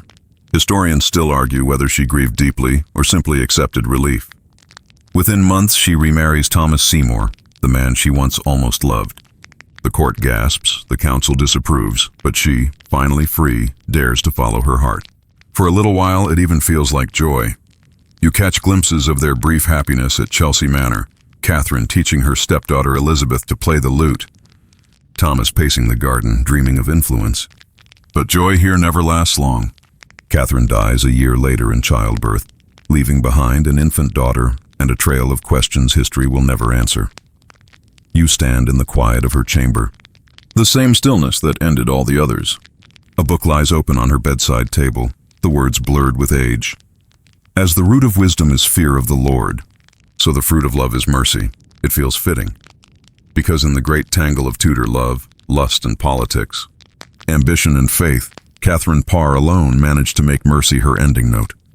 She wasn't the most famous nor the most desired, but she was the one who learned how to survive love without letting it turn cruel. Outside, the bells ring for yet another day in England's restless century. You look up at the sky, wondering whether the souls of these women ever meet somewhere beyond history. Catherine, Anne, Jane, Anne of Cleves, Catherine again, and now Catherine Parr. sharing a silence free from judgment, finally equals under the same eternal dawn, and maybe, if you listen long enough, you can almost hear them laugh together, softly, freely, like a wind that no longer belongs to kings. You find yourself in Windsor now, where the walls still hum faintly with the ghosts of kings and queens. Henry VIII has been gone for months, buried beside Jane Seymour as he wished, and yet the echo of his life still dominates every hall. But tonight, it's not the king you follow, it's the ripples he left behind, because death never ends a Tudor story. It only rearranges the players. You step quietly into a candlelit chamber at Chelsea Manor, where Catherine Parr once laughed. The scent of parchment and lavender still lingers, but the laughter has long since been replaced by murmured ambition. Thomas Seymour, the charming, restless widower she left behind, paces like a man with too many plans and not enough patience. He's the kind of man who mistakes opportunity for destiny. You watch him speak to a small group of allies, his voice low, urgent. The boy king is young. The realm needs guidance. Why should it not be us? He means himself and, by extension, his brother Edward, now Duke of Somerset, who serves as Lord Protector for the child King Edward VI. Historians still argue whether Thomas Seymour sought power out of greed, jealousy, or a reckless sense of entitlement. Whatever his motive, his charm begins to crack under the weight of politics. The mainstream historical fact: after Henry's death, his 9-year-old son Edward became king, while real control passed to Edward Seymour, Jane Seymour's brother. Thomas, unwilling to play second to his sibling, started weaving schemes dangerous enough to tangle him in his own web. You trail him one morning to Hampton Court, where the young Princess Elizabeth, now 14, lives under his guardianship. She's poised beyond her years, eyes bright and wary, the sort of intelligence that listens twice before speaking once. Thomas, meanwhile, is careless with boundaries. He visits too often, lingers too long. The fringe tidbit: contemporaries whispered that he entered Elizabeth's chambers early in the morning in jesting manner, tickling or embracing her as the maids giggled nervously. Some call it innocent play, others predatory power. Historians still argue uncomfortably over which version fits. You stand in the doorway of one such morning. The princess laughs, high, uncertain, but her eyes flicker toward the door, toward you, toward escape. Catherine Parr, recently married to Thomas, soon learns of these jests. Her face hardens. "This must end," she tells her husband, "or the world will think ill of us all." He kisses her hand and promises reform. You can already tell he's lying. Months later, Catherine dies, giving birth to his daughter, Mary Seymour. The court mourns briefly, but Thomas barely pauses. He's already planning his next move. He writes secret letters to the young Elizabeth, speaks of loyalty and destiny, words that sound almost like affection.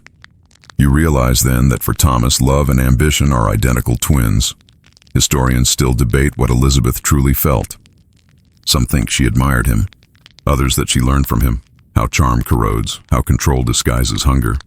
Whatever the truth, she emerges from this scandal sharper, more cautious, already shaping herself into the woman who will one day rule alone. You see her standing by the window at Hatfield, watching the snow fall. A servant brings word that Thomas Seymour has been arrested for treason, caught sneaking into the king's chambers with pistol drawn, intending perhaps to kidnap or advise the boy. Elizabeth says nothing, only turns away from the window, a mainstream fact. Thomas Seymour was executed in 1549, charged with plotting against the Protectorate. Before he died, he sent Elizabeth one last message, a ring, plain gold, no note. She never acknowledged it publicly. The fringe rumor: his executioner claimed Thomas smiled before the axe fell, saying, "This day ends all my cares." Maybe he meant it. Maybe he just wanted the last line in his own tragedy.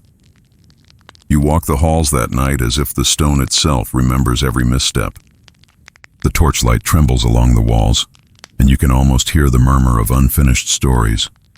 Catherine Parr's kindness fading into silence, Elizabeth's steel hardening behind soft eyes, and Thomas Seymour's laughter echoing in a chamber that no one dares enter anymore.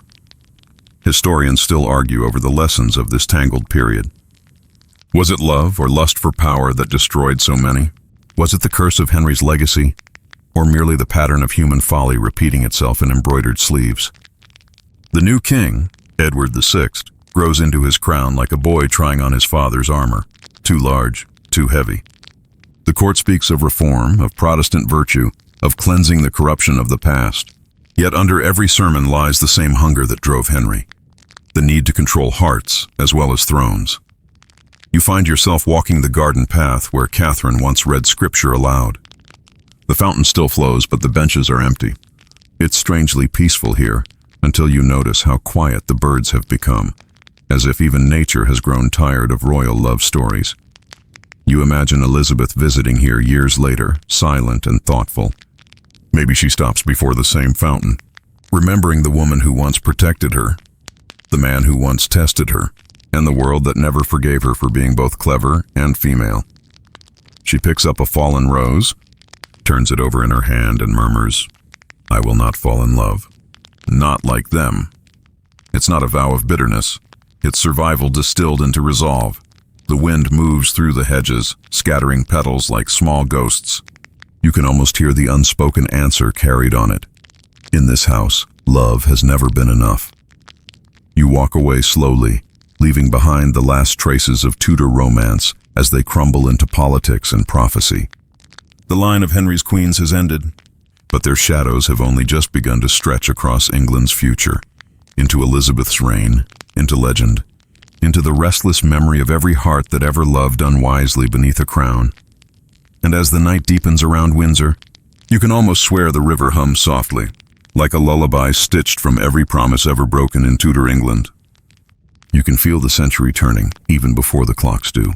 The Tudor world, once feverish with passion and executions, has begun to cool, settling into a quieter kind of tension. The ghosts of queens no longer walk the tower at midnight. They linger instead in portraits, in songs, in the corners of prayer books and the folds of forgotten letters. You followed them all this way, and yet the story isn't done. Not quite. Because one woman still stands between the past and the dawn. Elizabeth, the child of scandal. The daughter of a beheaded queen and a king who turned faith into weapon. You find her at Hatfield House now, standing by the great window, her red gold hair catching the last light of evening. She's 25, cautious but unyielding, already carrying the composure of someone who's watched too many people die for love. Historians still argue whether Elizabeth's heart was ever truly closed, or if she simply hid it better than anyone before her. What's certain is this: every lesson written in her bloodline has found a home in her bones. A mainstream historical fact: after the death of her half-sister Mary Tudor in 1558, Elizabeth ascended the throne of England, beginning one of the most extraordinary reigns in history. But before the crown there was fear. Mary had imprisoned her once, accused her of treason, of rebellion, even of heresy.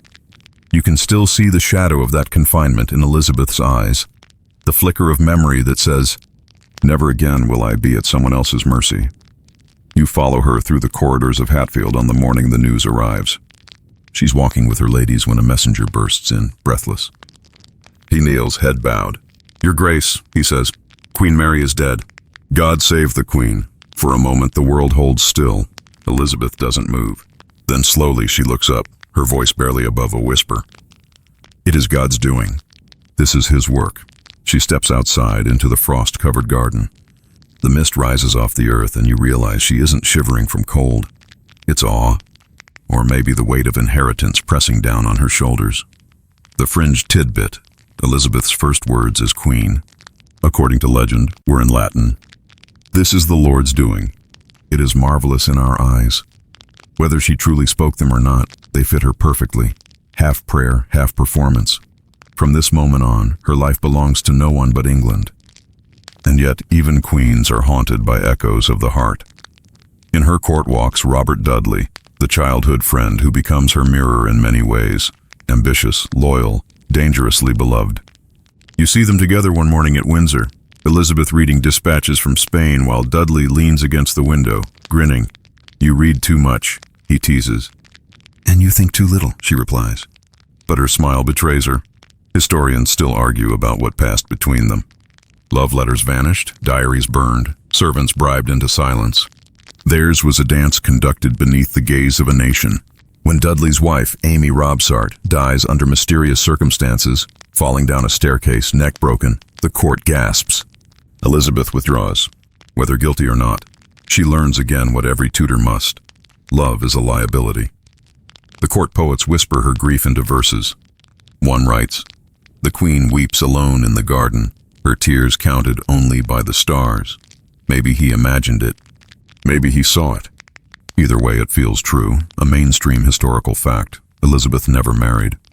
The Virgin Queen, she called herself, though it was as much strategy as sanctity. By refusing a husband, she avoided the trap that destroyed her mother, her stepmothers, her cousins. But that doesn't mean she didn't love. You see it in the way she touches Dudley's sleeve at court, just for a second too long. You hear it in the letters she sends him, signed, "Yours, as long as I live." You notice the portrait she keeps of him in her private chambers. Even decades later, the fringe rumor, on her deathbed, Elizabeth kept a small box near her pillow. Inside was a ring containing a miniature of Dudley. No official record confirms it, but sometimes the heart's truth doesn't need a witness. You walk with her through the palace gardens years later. The moonlight washes her face in silver, softening the lines of power. "I have loved," she says quietly, "and lost nothing. For I still reign." You can't tell if it's pride or sorrow. Maybe both. Historians still debate whether her celibacy was armor or wound. Some call her cold. Others claim she loved England too fiercely to share it. You, watching her now, realize she learned from every woman who came before her. Catherine's endurance, Anne's brilliance, Jane's gentleness. Anne of Cleves' grace, Catherine Howard's charm. Catherine Parr's intellect, all woven into one woman who refused to be destroyed by love or crown. In her private study, Elizabeth writes long into the night. You peek over her shoulder. The candle burns low. Her handwriting is elegant, deliberate. "I may have the body of a weak and feeble woman," she writes, "but I have the heart and stomach of a king." You smile faintly.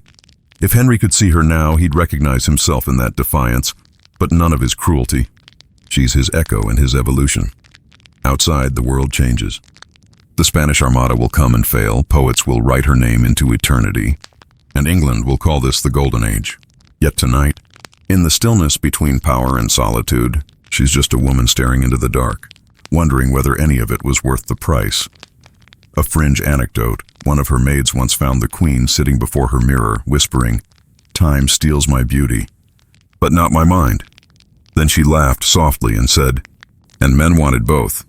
You leave her there, surrounded by silence, her reflection glowing faintly in the candlelight. The same fire that destroyed her mother now warms her face instead. She's the last Tudor flame, steady, untouchable, and lonely. The palace grows quiet. Even the wind outside the windows sounds reverent. The story of Tudor love ends not with a kiss or a crown, but with a woman who learned that in her world, to survive love, she had to outlive it.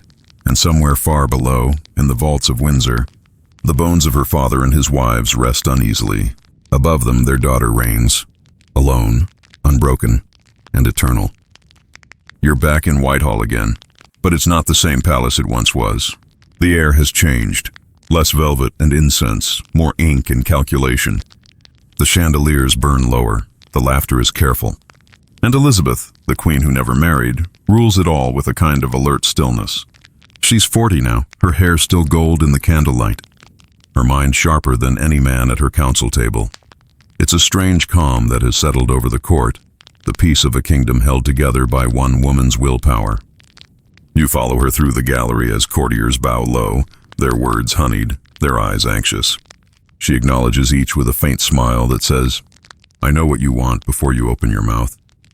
Historians still argue how she managed it, how a woman, unmarried and alone, kept a throne in an age that mistrusted both. But you can see it clearly as you walk beside her. She learned from ghosts. Her father's ruthlessness, her mother's wit, her stepmother's mistakes, all of them became lessons. A mainstream historical fact. Elizabeth's reign balanced constantly between war and peace, between charm and control. She flirted with alliances the way she flirted with men, always promising, never yielding. And that brings you to another story of forbidden affection, one that never quite dared to be love. Robert Devereux, Earl of Essex, young, proud, beautiful in the way danger always is. He enters her life when she's already queen and he still believes the world is conquerable. You first see them together at a court masque, Elizabeth in a gown of pearls and silver, Essex bowing low, his confidence almost insolent. "You dance well, my lord," she says. "Better when I have something to prove," he answers. She laughs, not like a woman, but like a sovereign amused. Historians still debate whether Essex truly loved her or merely the idea of her, the power, the legend, the impossible intimacy of being adored by the Queen herself. Whatever it was, it burned brightly and far too fast. The fringe tidbit: Elizabeth once boxed his ears in public after he turned his back on her during an argument. The court gasped. Essex stormed out red-faced. Days later, he returned with a jewel and apology. She accepted it, and the insult both. You walk with them through years of uneasy affection. Essex is bold, reckless, the kind of man who calls attention the way fire calls moths. Elizabeth, older now, admires his spirit but mistrusts his ambition. "He is the sun," she tells one of her ladies, "and I too have been burned before." The court buzzes with their quarrels, love disguised as politics. When she sends him to quell a rebellion in Ireland, he disobeys orders and returns unbidden, bursting into her chambers before she's dressed. You can almost feel the shock ripple through history. A mainstream fact. That moment sealed his fate. No one, not even the Queen's favorite, storms into the royal presence without permission. Historians still argue what Elizabeth felt when she signed his death warrant in 1601. Some say she wept. Others say her hand trembled but never paused. You picture her alone afterward, the ink still wet, whispering his name into the silence, a fringe rumor. After Essex's execution, she kept one of his rings, the one he'd once sent her as a token of devotion. Some claim she found it too late to save him. Others say she never meant to. Truth is always here, lies tangled in emotion. You wander through her private chambers late one night. The Queen sits by the fire, surrounded by papers and fading roses. Her ladies have long since retired. She looks up and says, almost to herself, "They all want something. Power, peace, love, and I have none of it left to give." Her voice doesn't sound regretful. It sounds tired, the kind of tired that comes from holding up a kingdom single-handedly for 4 decades. A fringe anecdote, she once told the French ambassador. When pressed again about marriage, "I have already married a husband, England." The line has been repeated for centuries, but standing here you realize it was both a shield and a wound. You watch her rise slowly, crossing to the window. The Thames glints beyond the fog, the same river that carried the barges of her mother, her stepmothers, her enemies. "They thought love was a crown," she murmurs. "I learned it was a chain." Historians still debate whether Elizabeth feared death or simply exhaustion. Near the end, she refused to lie down, as if resting would admit defeat. When her ministers begged her to take to her bed, she replied, "Little must women sleep who govern men." The candle burns lower. The walls whisper of all the names she outlived. Henry, Anne, Jane, Catherine, Mary, Robert, Essex. You realize the entire story of Tudor love has circled back to this one woman sitting alone with her memories. The fringe tidbit, when she finally did die in 1603, they said she passed standing upright, propped against cushions, as though refusing even then to surrender completely. You can almost see it now, her crown resting crooked on the table, her hand loose around a rosary, her lips moving in what might be prayer or apology. Perhaps both. The palace is silent. Outside, spring waits just beyond the frost.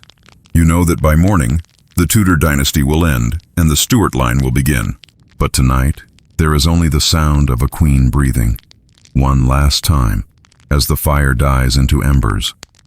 And for the first time in generations, no heart in England beats for love or fear of Henry's shadow.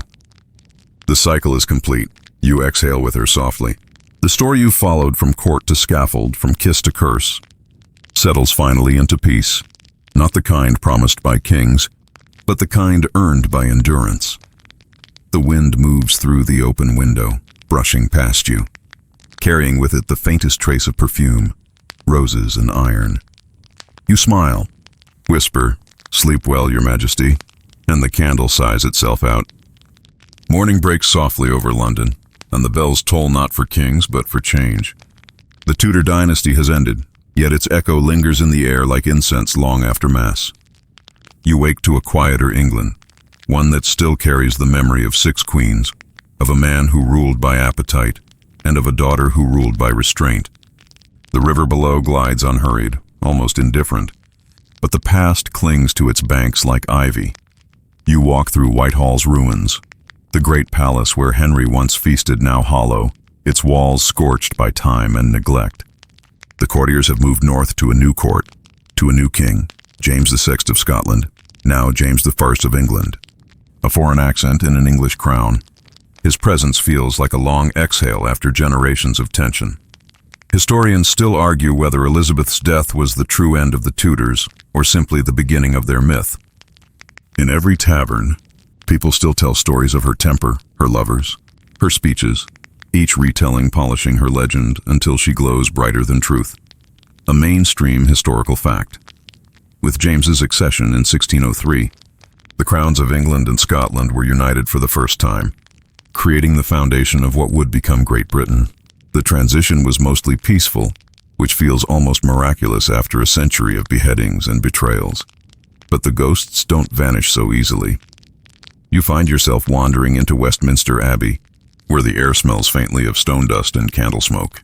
Here lie the bones of those who shaped this age. Henry under heavy marble, Jane beside him, Anne buried in the Tower, Catherine in Peterborough, Anne of Cleves resting quietly in Westminster itself. You pause before her tomb, the survivor. Her epitaph simple. Here lies Anne of Cleves, Queen of England, born Princess of Cleves. The fringe tidbit, despite her brief and failed marriage, Anne outlived every other wife of Henry VIII and even outlasted him by a full decade. She attended Elizabeth's coronation and was treated as family. The irony would have made her laugh. The chapel glows in filtered morning light. Dust floats like soft snow. You imagine them all gathered here in spirit. Catherine, Anne, Jane, Anne, Catherine, Catherine. Their voices blending into a hush that fills the space between the tombs. It isn't mourning anymore. It's memory learning to breathe. You step closer to Henry's resting place. His monument is enormous, as if still competing with eternity. You can almost hear him whisper, "I gave England glory." Maybe he did. But he also gave it fear, the kind that teaches survivors to hide their hearts behind iron and grace. Historians still debate Henry's legacy, tyrant or visionary, reformer or destroyer. The truth, as always, lies somewhere between the crown and the man. His wives, though, are easier to define, each a reflection of his hunger and England's transformation. Outside, the bells shift their tone, lower, slower. A funeral rhythm that melts into the city's hum. You wander into the streets where merchants shout, carriages clatter, and a new generation of faces fills the air. None of them remember the execution scaffolds, but all of them live in the shadow of those choices. A fringe anecdote. The fishmongers at Billingsgate still joke that when the river fog rolls in, the Queen's breath returns. They mean Anne Boleyn's ghost, of course. But also the old superstition that the Thames itself carries Tudor secrets in its depths. You stop at a print shop on Fleet Street where a pamphlet lies drying in the window. Its title reads, "The Glorious Reign of Good Queen Bess." You smile at the irony. How even the most haunted stories become bedtime comfort once enough time passes. The printer, a wiry man with ink-stained hands, catches your glance. "You remember her?" he asks. You nod. "We all do." He laughs softly. "Then that's the trick, isn't it? To outlast memory by becoming legend." You leave him to his work and step into the sunlight. The fog has begun to lift and the air smells faintly of bread and possibility. The city has moved on, but you realize you can't yet. You're still tethered to the whispers, the locked doors, the letters burned before dawn. Historians still argue what truly united the Tudors, ambition, vanity, or fate. But walking through London now, you suspect it was something simpler, loneliness. Every one of them, from Henry to Elizabeth, spent their lives fighting the same silence that follows power. The Thames glitters beneath the bridge. The sky is pale, open, forgiving. For the first time in all these years, you feel the story loosening its grip. The love affairs, the betrayals, the midnight prayers. They all dissolve into ripples now, leaving behind only echoes of laughter, sighs, and one steady truth, that power and tenderness can't live long under the same roof. You pause on the bridge and close your eyes. The wind carries the sound of bells again, faint but rhythmic, as if counting the queens back into peace. One for Catherine, one for Anne, One for Jane, one for Anne of Cleves, one for Catherine Howard, one for Catherine Parr. 6 tolls, 6 chapters of the same yearning, now finished. And beneath it all, you hear something softer. Not history, not judgment, just rest. You walk further down the bridge, letting the hum of London wrap around you. The horses, the shouts, the smell of roasted chestnuts. Life has forgotten its kings and queens for the moment. And maybe that's what history always wanted, to move on. But for you, the ghosts remain patient companions. They don't leave. They just walk beside you more quietly now. You glance toward Southwark, where the river bends, and remember the days when royal barges glided here, bright with banners and music. The Thames once reflected power. Now it mirrors smoke from taverns and the spires of a humbler England. Still, each ripple seems to carry a whisper of silk, a murmur of laughter from long ago. Historians still argue what England became after Elizabeth's death. Some call it modernity, others exile from magic. Without the Tudors, the age of spectacle ended. What rose instead was reason, colder, cleaner, less forgiving, but you know better. Beneath the reason, the same restless hearts kept beating. Love didn't die with Henry's wives. It simply changed its costume, a mainstream historical fact. King James I, Elizabeth's successor, filled his court not with queens but with poets, scholars, and dreamers. The divine right of kings replaced divine romance. Yet, in those candlelit rooms where men argued about heaven and kingship, women still whispered about Anne Boleyn's eyes, Jane Seymour's softness, and Catherine Howard's dance. The fringe tidbit, James's queen, Anne of Denmark, once asked to see the jewels that had belonged to Henry's wives. When shown Anne Boleyn's necklace, she reportedly shivered and said, "It feels warm still." Whether she meant it literally or not, no one dared ask. You wander toward the old royal dockyards, where shipbuilders hammer rhythmically, echoing the heartbeat of empire. The scent of tar and oak replaces perfume, and for a moment, you wonder how much of the world was built from the ruins of those 6 marriages. Each divorce, each death, each crown passed down, it all became scaffolding for something larger than any of them could see. The people, too, have changed. The market women still gossip about kings, but now they do it with a kind of practiced disbelief, as if saying, "Can you imagine a time when one man's wedding changed the country?" They laugh and shake their heads, and yet they keep the stories alive. Historians still debate whether Henry split from Rome, the great break that made England Protestant, was born from faith or lust. But in the end you realize, it doesn't matter. The hearts of his wives rewrote the nation's soul more than any sermon could. You step inside a small church near the docks, its pews worn smooth by centuries of ordinary devotion. On one wall, someone has hung a faded tapestry depicting a crowned woman holding a book and a dove. There's no name stitched beneath it, but you know who it is. Elizabeth, the Virgin Queen. Her expression is calm, distant, endlessly tired. You sit in the last pew, listening to the faint creak of the timbers. The priest sweeping the floor hums an old melody, something half-remembered from the Tudor courts, a love song turned hymn. The words don't survive, but the feeling does. A fringe anecdote. During the Great Fire of London in 1666, when this entire district burned, witnesses said the old bells of St. Mary-le-Bow rang a single, solemn note before melting. The sound, they claimed, was like a queen sighing in her sleep. Superstition, maybe. But standing here, you can almost believe it. The floorboards beneath your feet groan as the tide shifts outside. The city breathes. History stirs. You think about how many people loved in secret during those Tudor years, how many hearts hid themselves behind duty, and how every single one of them still wanted the same thing, to be remembered kindly. Historians still argue which Tudor queen suffered most: Catherine of Aragon's faith, Anne's fire, Jane's frailty, Anne of Cleves' dignity, Catherine Howard's youth, Catherine Parr's patience, each one a mirror of what love cost in their world. But as you sit here, surrounded by silence and flickering candles, it feels wrong to rank sorrow. You close your eyes and picture them together, not as queens or victims, but as women sitting by a hearth somewhere outside time, exchanging stories. Catherine would speak first, voice firm but warm. Anne would tease her. Jane would smile shyly. Catherine Howard would laugh, her hair loose. Anne of Cleves would pour wine. Catherine Parr would listen until the room softened with forgiveness. You smile at the image. For the first time in all these years of walking beside them, they aren't trapped in palaces or towers. They're simply human again. Outside, the sky begins to fade from gray to rose. The bells start their evening song. It's softer now, less command, more comfort. You step out into the chill, feeling the city fold around you like a familiar cloak.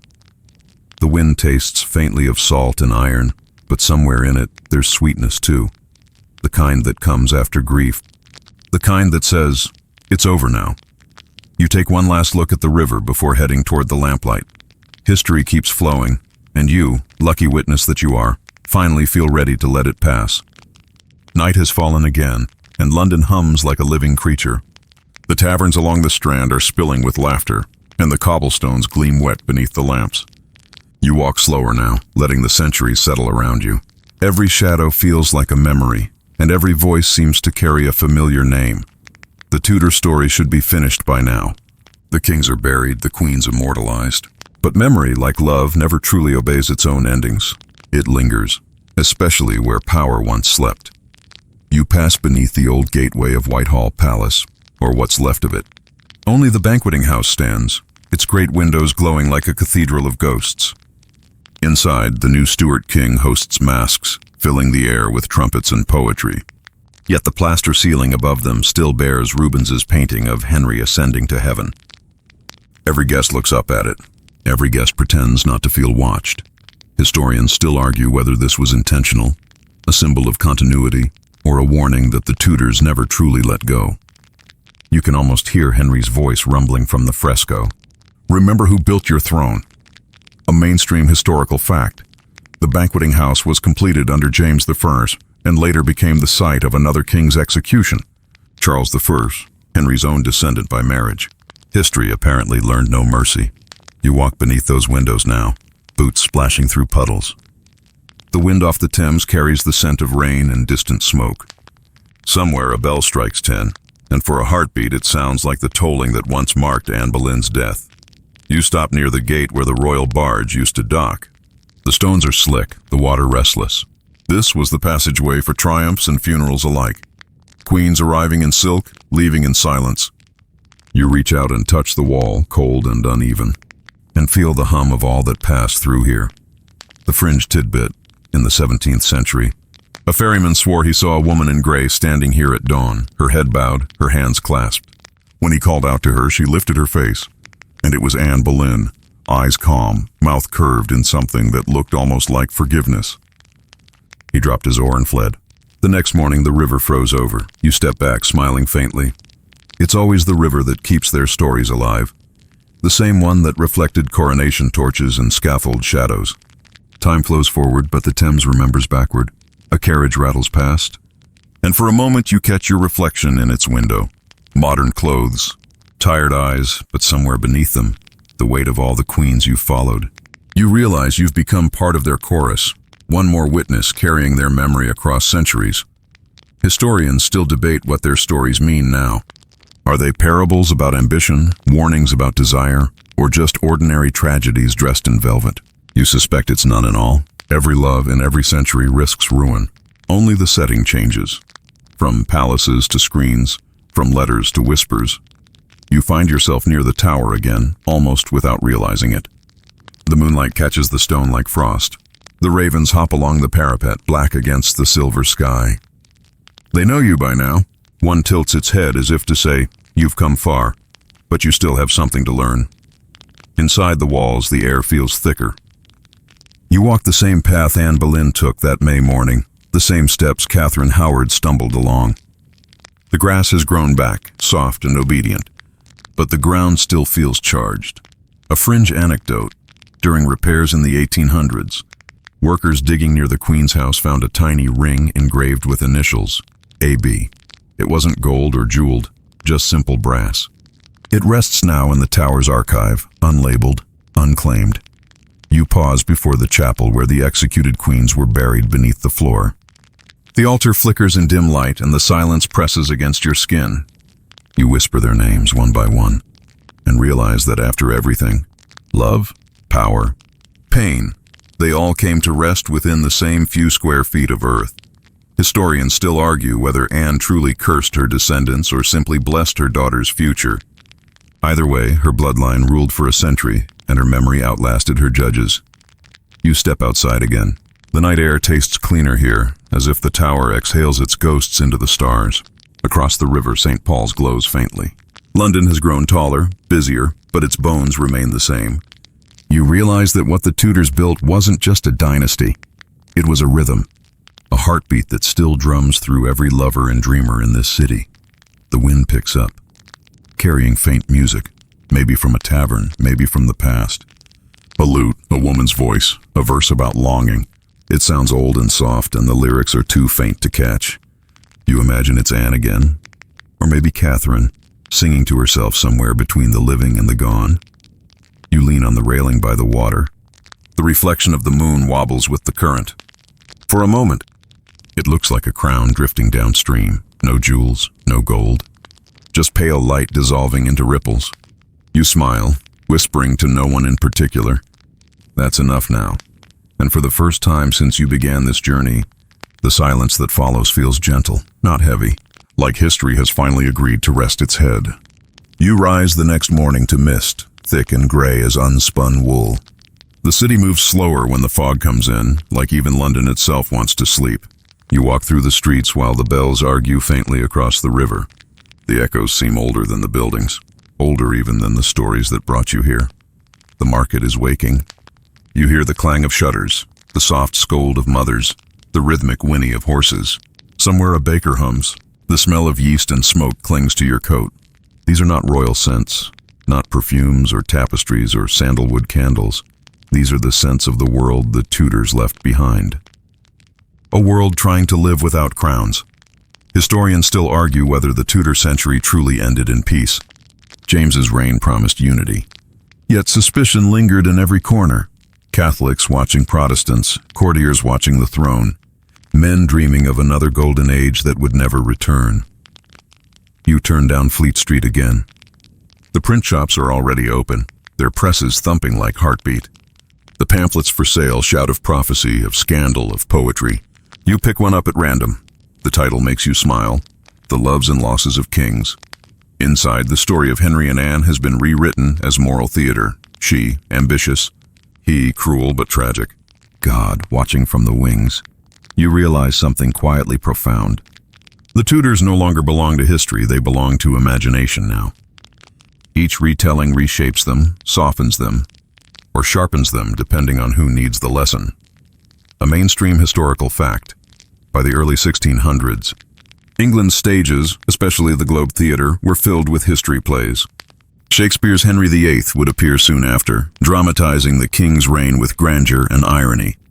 Audiences gasped when the play ended with the prophecy of Elizabeth's birth, and applause for a ghost they still missed.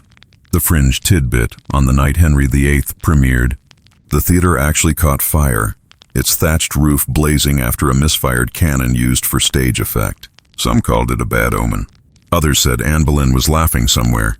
You walk toward Southwark where the Globe once stood. The river is low today. The muddy banks glisten.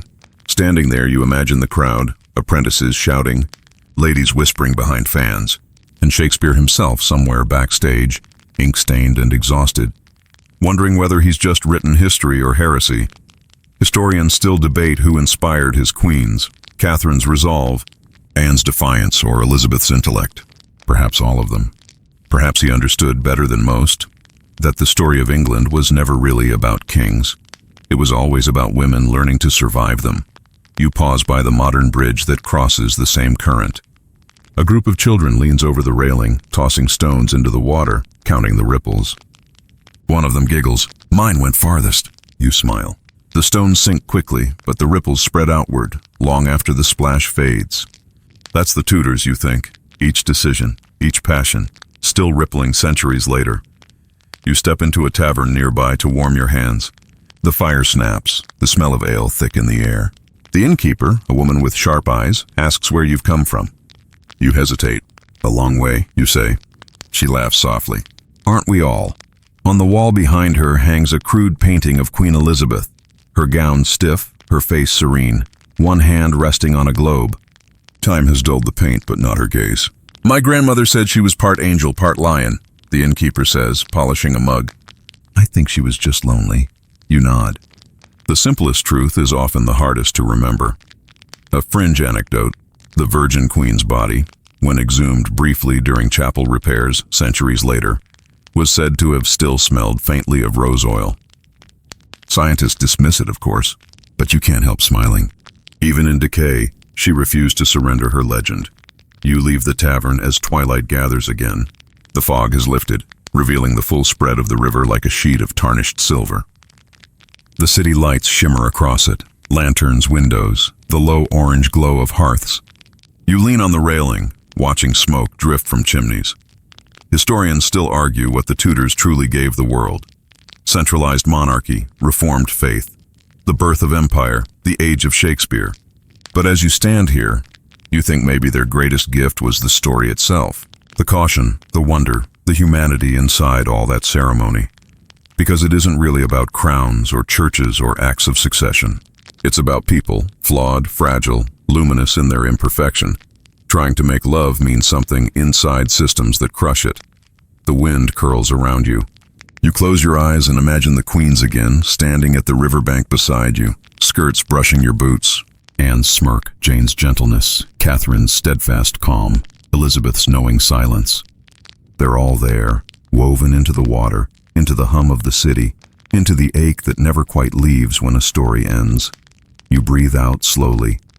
The fog begins to creep back in, reclaiming the lights, the bridge, the horizon.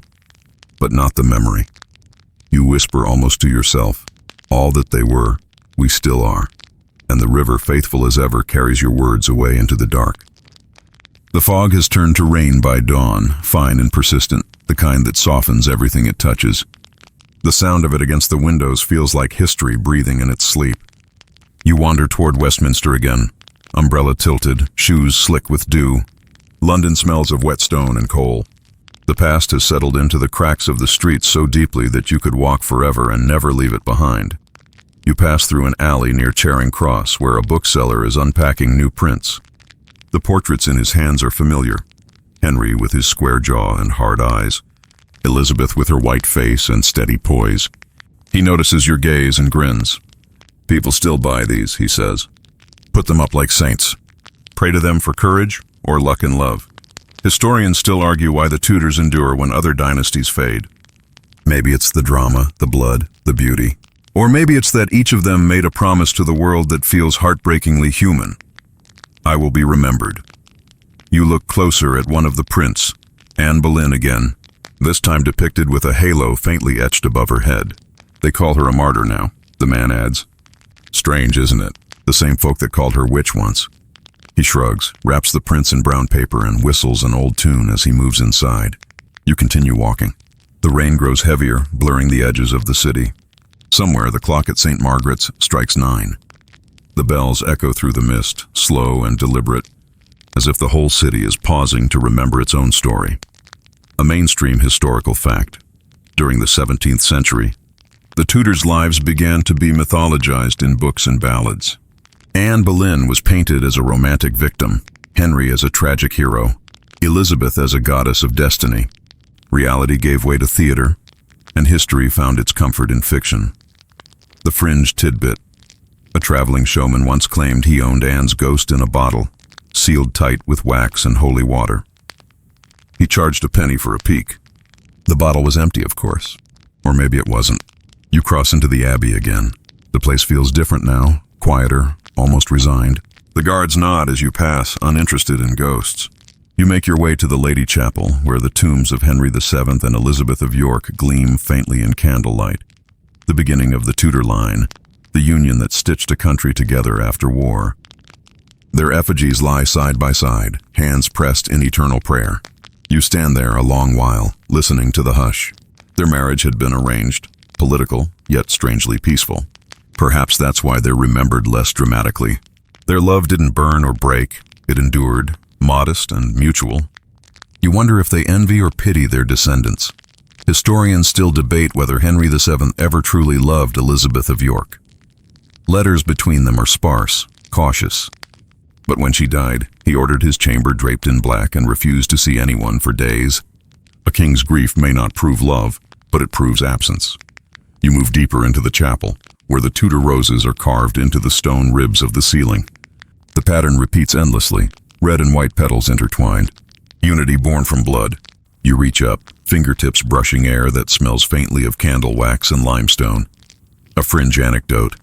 During World War II, a stray bomb fell near the abbey but never detonated. Locals said the souls of the Tudors guarded their own. Too stubborn to leave, one old priest laughed. You believe him. Outside, the rain has stopped. The city glistens, clean and subdued. You walk along the cloisters, the puddles reflecting columns and sky. Somewhere a choir rehearses. Young voices, clear as morning. The Latin words blur, but the melody carries. Dona nobis pacem. Grant us peace, you pause. Maybe that's what this whole story has been. An old prayer whispered through centuries of noise. Historians still argue what peace the Tudors ever found. Catherine of Aragon had her faith. Anne had her daughter. Jane had her son. Anne of Cleves had her freedom. Catherine Howard had her youth, however brief. Catherine Parr had her words. Elizabeth had her England. And you've had their ghosts, walking beside you through every whisper of stone and sigh of river wind. You take one last turn through the cloister garden. The flowers are damp but fragrant. Rosemary, lavender, white roses curling at the edges. On a bench nearby sits an elderly woman feeding crumbs to pigeons. She looks up and says, "They were all too young, weren't they?" "The queens, I mean." You nod. "Yes, all of them." She smiles faintly. "That's what love does. It stops the heart before time can." Then she stands, gathering her shawl, and disappears into the fog. You stay for a while, alone but not lonely. The garden hums softly around you, bees, footsteps, wind. Somewhere far off, the city begins another day, unbothered by ghosts. And yet, as you leave, you glance back once more toward the abbey's high windows. In the gray light, you swear you see the faint shapes of 6 women watching from within. Not pleading, not sorrowful, just present. You bow your head slightly, out of habit or reverence, and whisper, "You're remembered." The wind answers with a hush that could almost be a sigh of gratitude. By the time evening settles again, you've wandered toward Hampton Court, that sprawling red-brick dream built by Wolsey, stolen by Henry, haunted by everyone since. The palace looms through the drizzle like a memory refusing to fade. Its chimneys stand crooked and proud, like a crown that's been bent too often. You cross the moat bridge slowly, the boards creaking beneath your shoes. The air smells of rain and old smoke. Somewhere in the distance, the clock tower ticks, its hands still marking Tudor time. You imagine how the place once pulsed with noise, cooks shouting in the kitchens, courtiers bowing, musicians tuning their lutes, the echo of Henry's boots on the tiles. Tonight, it's only you and the steady drip of rainwater sliding down carved stone. Historians still argue whether Hampton Court was Henry's paradise or his prison. He built it larger than any palace before, vast enough to house an entire court, yet private enough for intrigue. Here he loved and unloved his queens, wrote laws, composed music, ordered deaths, and prayed for sons. You wander through the great hall, its hammer-beam ceiling carved with gilded angels. The tapestries still hang heavy and rich, their threads showing hunts, feasts, and wars. You trail your fingers along the fabric, feeling the texture of centuries, wool, silk, and silence. The hall is so vast your footsteps echo like someone following. You stop once or twice to check. No one's there, of course, or maybe someone always is. A mainstream historical fact. Catherine Howard once fled through this corridor, screaming for mercy, hoping to reach the king at prayer. The guards dragged her away before she could. They say her ghost still runs here every winter night, her bare feet slapping the stones, her voice swallowed by the cold. You almost expect to hear it now, just beyond the next arch. A fringe tidbit. In the 1930s, a night watchman quit after seeing a pale girl in pearls pass through a locked door. He left his lantern burning, and by morning the oil was gone, but the wick unburned. The report still sits in the archives, filed under Unexplained. You reach the chapel. Its vaults curve like frozen music, painted deep blue and gold. The air feels strangely alive, as if prayers still hover here, waiting for someone to listen. You sit for a moment in one of the wooden stalls. The candlelight flickers. It's said Henry came here often near the end of his life, swollen and paranoid, half certain the devil waited in the next room. The preacher would read softly about mercy. Henry would stare ahead, unmoved, until the end, when his voice would suddenly rise, trembling. God's will be done. Historians still debate whether he ever regretted his cruelty. Some letters hint at it, moments of self-loathing wrapped in politics. Others say he died believing himself God's chosen hammer. You suspect the truth lies somewhere in between. Guilt, perhaps, but not enough to stop the machinery he'd built. You stand again, moving down the narrow passage toward the king's apartments. The walls here are paneled in oak, polished so smooth they reflect candlelight like water. You can almost see your own face ghosted in the wood. You whisper into the quiet, "I'm not judging you." The words disappear, absorbed by the centuries. A fringe anecdote.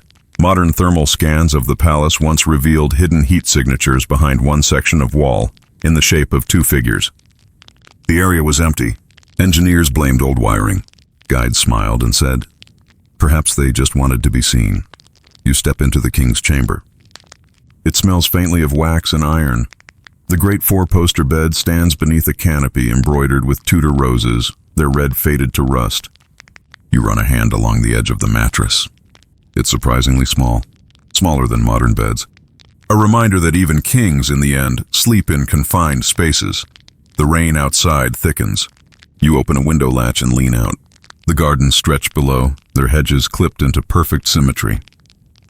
But beyond them lies the wild, the Thames curving, the meadows stretching, the sound of night creatures hidden in the grass. You think of Anne Boleyn walking here once, when everything was still possible. Of Jane Seymour's brief peace, of Catherine Parr reading by candlelight while Henry coughed in another room, of the servants whispering, always listening, always afraid. Historians still argue whether any of them truly loved him, or if love was even possible in such a world. Maybe affection was enough. Maybe survival was the truest form of devotion. The wind blows through the corridor, carrying faint music, a lute again, or maybe imagination. The notes rise and fall like a lullaby you've almost forgotten.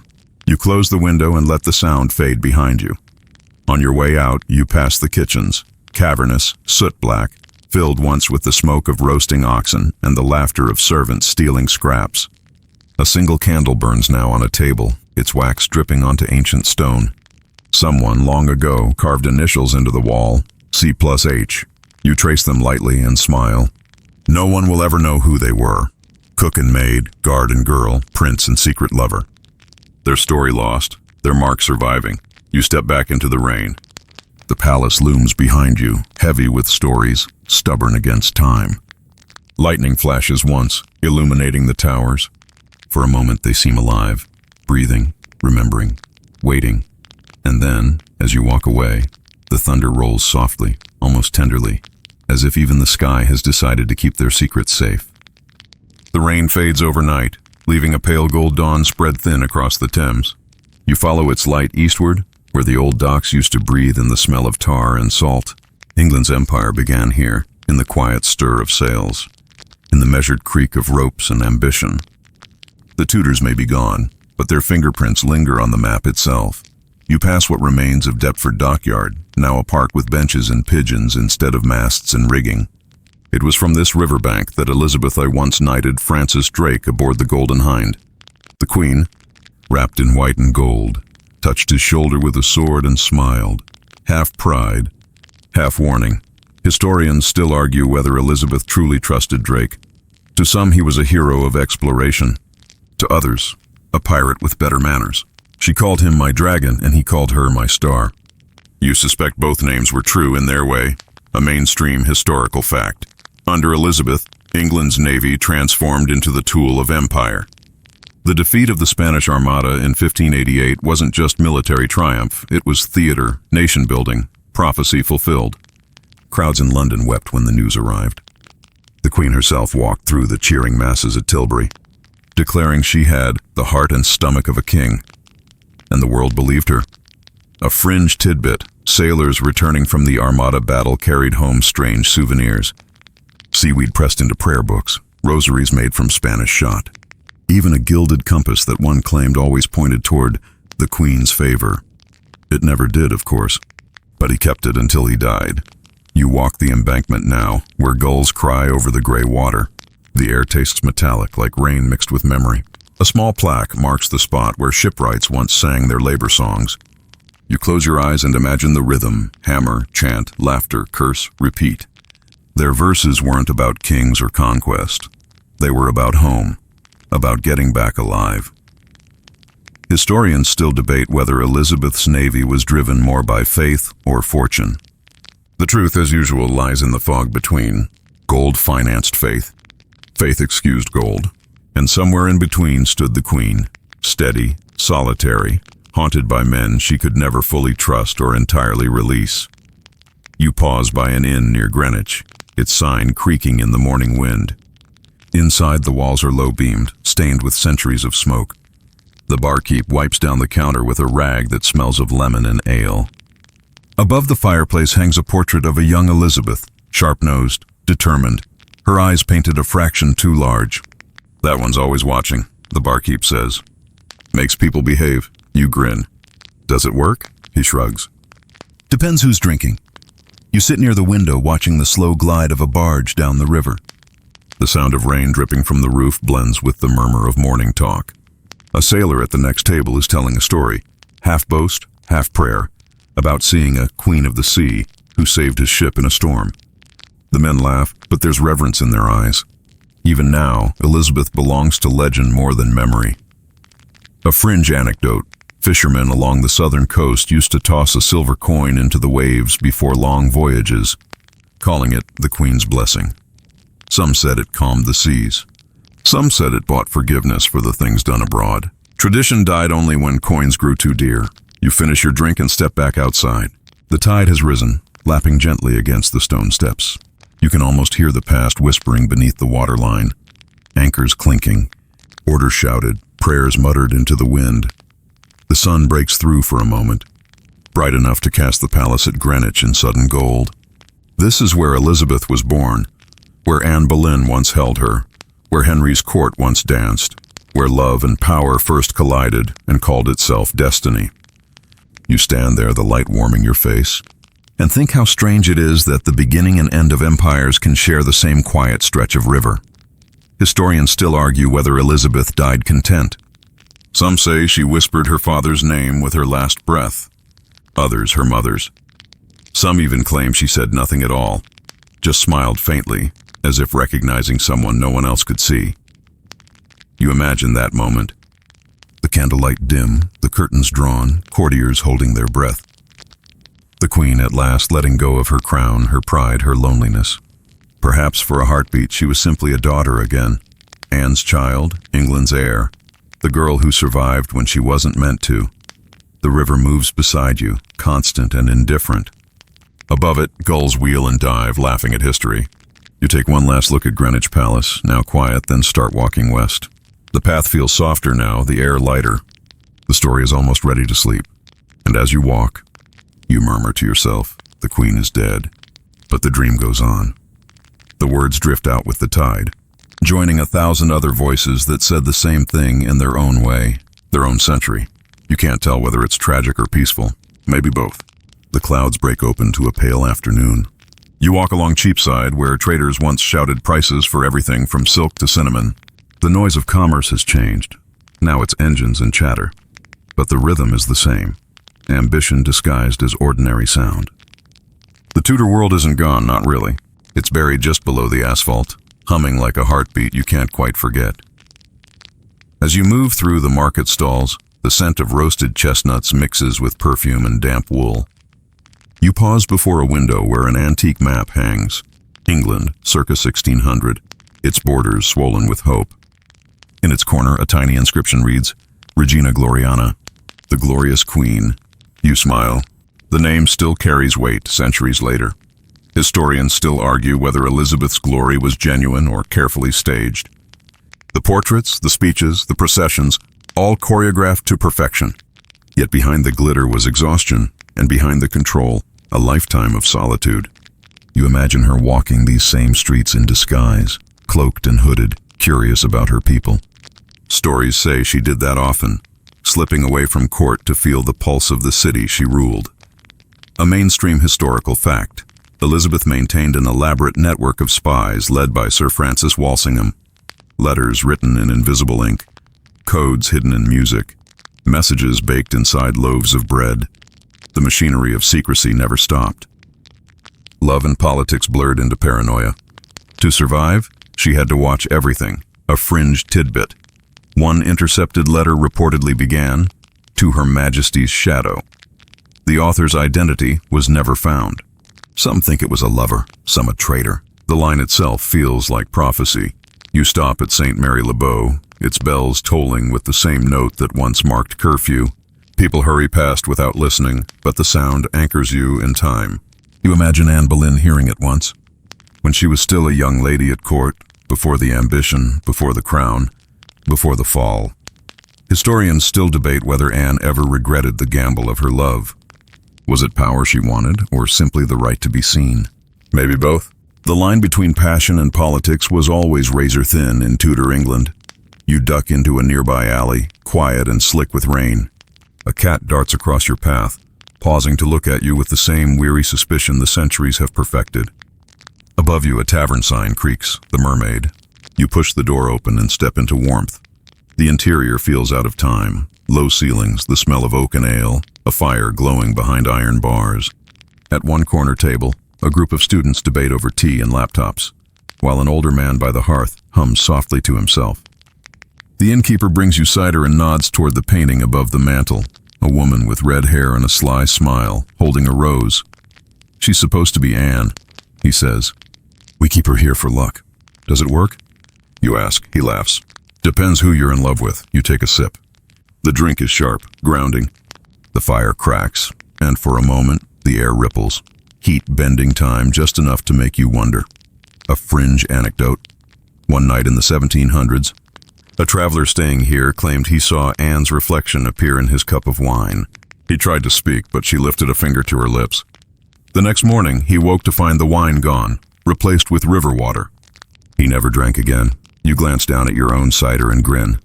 It's still cider, for now. Outside, twilight bleeds into evening.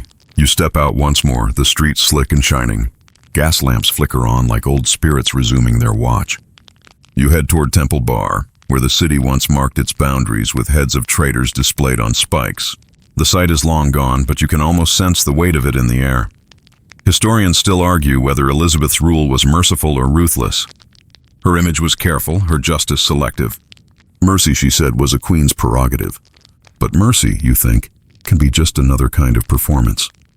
You reach the river again, the moon low and yellow over the water. A small boat drifts past, its oars creaking. The reflection of London Bridge trembles across the current, as if even the stone is uncertain what century it belongs to. And you, standing there, realize you've crossed from their time into yours so many times now that the line between them barely exists.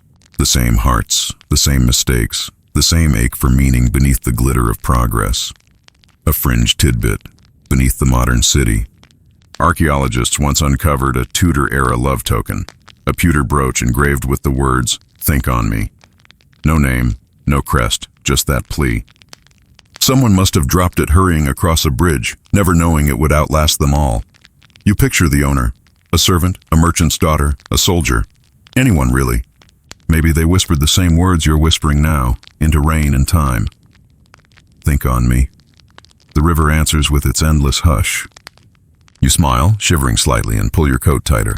The past feels closer than ever, intimate, familiar, almost kind. And as you turn toward home, the wind carries the faintest echo of laughter, young, defiant, and distinctly feminine. Anne? Elizabeth? Maybe both. Maybe neither. Maybe just history enjoying its own joke. Morning again, though the light feels different now, thinner, older, as if even the sun has grown weary of replaying this story. You wander north where London begins to thin into quiet terraces and narrow gardens. The city hums beneath you, steady as ever, yet the air feels softer here, scented faintly with lilac and dust. Somewhere a milk cart rattles, and you can almost imagine the echo of a Tudor carriage on cobblestones instead. You find yourself drawn toward a small museum, a former townhouse, converted into an exhibit of everyday Tudor life. You pay your coin and step inside. The floorboards creak under your weight, each one complaining about the centuries it has endured. The rooms smell of beeswax and linen, the kind of clean that comes only from patience. Historians still argue what ordinary love looked like in Tudor England. We know the grand passions, the queens, the courtiers, the forbidden vows. But what about the bakers, the seamstresses, the guards who kissed in corners no one recorded? What about the quiet promises made beneath the noise of crowns? A mainstream historical fact. In Tudor times, marriages among commoners were often sealed by hand fasting, a simple clasp of hands and a shared vow, with or without clergy. Love could be private, sacred, or purely practical. Yet even these unions bore witness to the same truth that haunted the palaces. Affection is rebellion in a world that trades it for advantage. A fringe tidbit. In one preserved letter from 1574, a London apprentice wrote to his sweetheart, "If I had but a penny, I would spend it on ink to write you more." The paper survives. The penny does not. You move through the displays, spinning wheels, tankards, a faded quilt stitched with uneven hearts. Behind glass rests a small locket, its silver tarnished. The placard reads, "Recovered from the Thames, 1592, believed to contain a lover's hair, now dissolved." You stare at the empty oval and think, even absence can be an artifact. Historians still debate whether romance in that era was idealized or merely endured. The poets wrote of devotion, the midwives wrote of survival. But somewhere in between those two extremes, people kept reaching for each other anyway. You pause by a wooden cradle in one corner. Its paint chipped, its sides carved with initials, M.E. and A.B. Could be anyone. Could be Mary and Arthur, or Margaret and Ben, or maybe, if you let imagination stretch a little, Mary and Elizabeth, carving friendship into wood during some shared childhood moment. You smile. Maybe it's better not to know. Outside, the museum garden is small but wild, filled with rosemary and mint. Bees wobble lazily from bloom to bloom. You sit on a bench, breathing in the scent, and let your mind drift back to those queens. Catherine, Anne, Jane, Anne again, Catherine once more. So many names repeating, as if the era itself couldn't break its own habits. A fringe anecdote. Gardeners at Hampton Court still claim the soil there remembers. No matter what they plant, roses grow best, as if drawn upward by the ghosts of queens who once carried them in trembling hands. Scientists blame soil composition. You prefer the romantic explanation. You lean back, eyes half closed, and imagine one of those women sitting beside you, perhaps Catherine Parr, the one who lived long enough to write about love as both salvation and sin. She'd probably tell you to stop brooding and start living. You'd laugh, and she'd quote scripture at you anyway. Historians still argue whether Catherine truly loved her last husband, Thomas Seymour, or if she simply wanted to feel young again after years of surviving others' ambitions. She wrote once that, "To love is to hazard everything. You whisper the line softly, and the wind seems to agree. You rise and start walking again. The afternoon light filters through the trees, golden and drowsy. The city noise fades behind you. You cross a small bridge over a stream where ducks paddle lazily. The reflection of the sky wobbles, broken by ripples. You think of all the reflections you've seen in this journey, faces in glass, ghosts in water, truths half glimpsed, a fringe tidbit. An old superstition claimed that if you dropped a flower into the Thames and it drifted back toward you, someone from your past was thinking of you. You pluck a single sprig of rosemary from the garden wall and drop it into the stream. It drifts away, unbothered. You smile. Maybe no one's thinking of you just now. Maybe that's okay. You keep walking, passing rows of quiet houses, until the city opens up into sky again. The wind has changed. It smells of sea salt and wood smoke, of distance. For a moment, you can almost feel the edges of England itself. Beyond that horizon lies everything the Tudors set in motion. Colonies, languages, revolutions, regrets. And beneath it all, the same craving. To be remembered, to be loved, To leave something that lasts. You whisper to the air, you did. And though the wind doesn't answer, it feels like it listens. Evening falls like ink over parchment, the kind that seeps slowly into every fiber. You've followed the Thames for so long now that you can almost hear its moods. The sigh of tide, the whisper of history swirling beneath its surface. Tonight the water is calm, reflective like a mirror waiting for truth. You rest on a bench facing the river, and for a moment, London feels suspended, half in past, half in dream. Across the water stands the silhouette of the tower again, still unshaken, its stones darker than the sky. No matter how much the city grows around it, the tower remains, a monument to fear, to justice, to memory. You can't help thinking of Anne once more, of Catherine Howard's footsteps, of Jane Grey's prayer whispered into the chill before dawn. Historians still argue what drew Henry VIII to such cruelty. Was it ambition, paranoia, divine delusion, or the loneliness of power itself? Perhaps it was simply that he mistook control for love and obedience for loyalty. You wonder whether any man who demands adoration can truly receive it. A mainstream historical fact. Henry died in January 1547, sick and swollen, his once mighty body a ruin. He was buried beside Jane Seymour, the only wife to give him a son, in St. George's Chapel at Windsor. Even in death, he chose proximity to what served his legacy rather than his heart. A fringe tidbit, the royal undertakers recorded that his coffin leaked overnight, the fluid seeping into the floorboards where, according to rumor, a stray dog later licked it. The priests saw it as a sign of divine justice. You see it as irony, history's dark sense of humor at work. You close your eyes and picture the chapel now, sunlight falling across brass plates, the air humming with tourists and reverence. Somewhere above that tomb, Elizabeth rests too, her bones intermingled with her half-sister Mary's. Enemies in life, roommates in eternity. Historians still debate whether Mary's hatred softened in death. The inscription on their shared tomb reads simply, "Partners in throne and grave." The choice of words feels like a peace offering written by time itself. You stand and begin to walk again, your path following the embankment toward Westminster. The lamps flicker to life one by one, each flame a small, stubborn memory. The city hums around you, buses, laughter, distant sirens, but all of it feels muffled as if wrapped in velvet. You think of how every age rewrites its past. The Tudors became portraits, plays, documentaries, bedtime stories.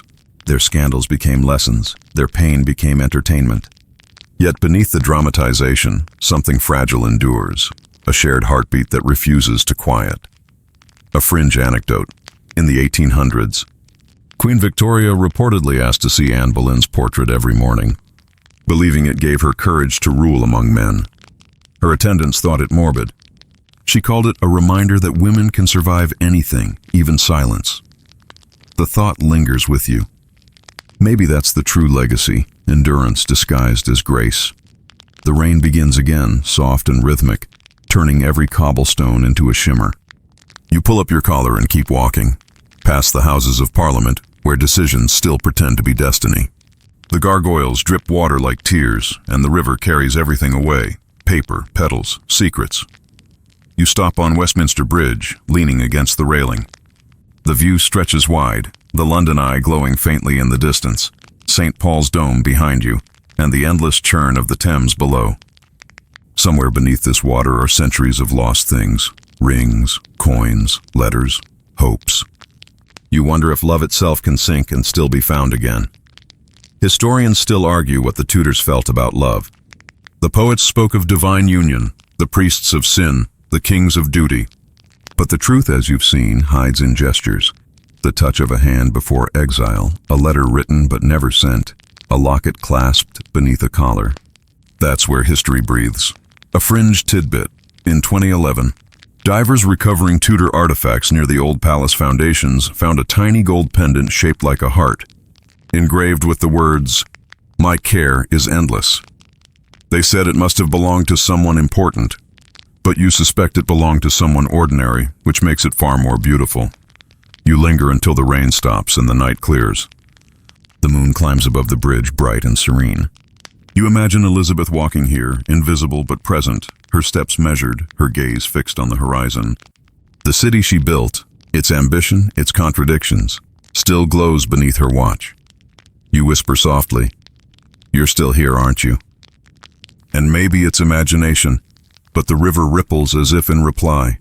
The wind brushes your cheek, gentle as a sigh, and somewhere far below, the current carries your words eastward, past the docks, past the ruins, past the places where love once burned too brightly to last. You breathe deeply, and for the first time, you feel peace. The story doesn't need to end yet. It just needs to rest a while. The morning fog is light and translucent, the kind that softens rooftops into watercolor. You find yourself drifting toward Windsor, following the tracks of kings and ghosts. The train hums like a lullaby, and the countryside unfolds through the window. Wet fields, quiet sheep, the occasional church steeple piercing the mist. The farther you travel from London, the clearer the air becomes. But the weight of history stays with you, tucked neatly beside your thoughts. When the castle rises on the horizon, stone gray, immense, and dignified, it looks less like a fortress and more like a memory that refused to fade. Windsor has seen everything: wars, weddings, plagues, and coronations. But it's the Tudor century that lingers most deeply in its walls. Henry VIII died here. Jane Seymour gave birth here. Elizabeth visited often, walking these same gardens, her face lifted to the English sky she ruled. Historians still argue whether Windsor was Henry's home or his mausoleum. He adored it in youth, dreaded it in age, and finally claimed it in death. Its chapel remains one of the most serene places on earth, beautiful enough to make you forget that beneath its stones, ambition sleeps uneasily, a mainstream historical fact. Henry lies in St. George's Chapel, beneath a slab of black marble. The space is unadorned, almost modest by royal standards. Beside him rests Jane Seymour, the one wife who neither betrayed nor outlived him. Their coffins share a vault meant to hold more. But history decided otherwise. A fringe tidbit. When Charles I was executed a century later, his body was buried hastily in the same vault, almost touching Henry's. Some say the two kings, opposites in every way, lie side by side still, as if fate enjoyed the joke. You step into the chapel now. The hush here feels alive, thick with centuries of prayer, polished by the breath of tourists and monks alike. Sunlight slants through stained glass, scattering color across the floor. You walk slowly down the aisle, your footsteps echoing off carved stone saints. The scent of wax and time is everywhere. At the altar rail, you pause. The marble slab marking Henry's grave is simple, just his name, Jane's, and the date. You half expect some grand inscription, but there is none. Just silence. Historians still debate whether this simplicity was intentional. Some say it was humility at last.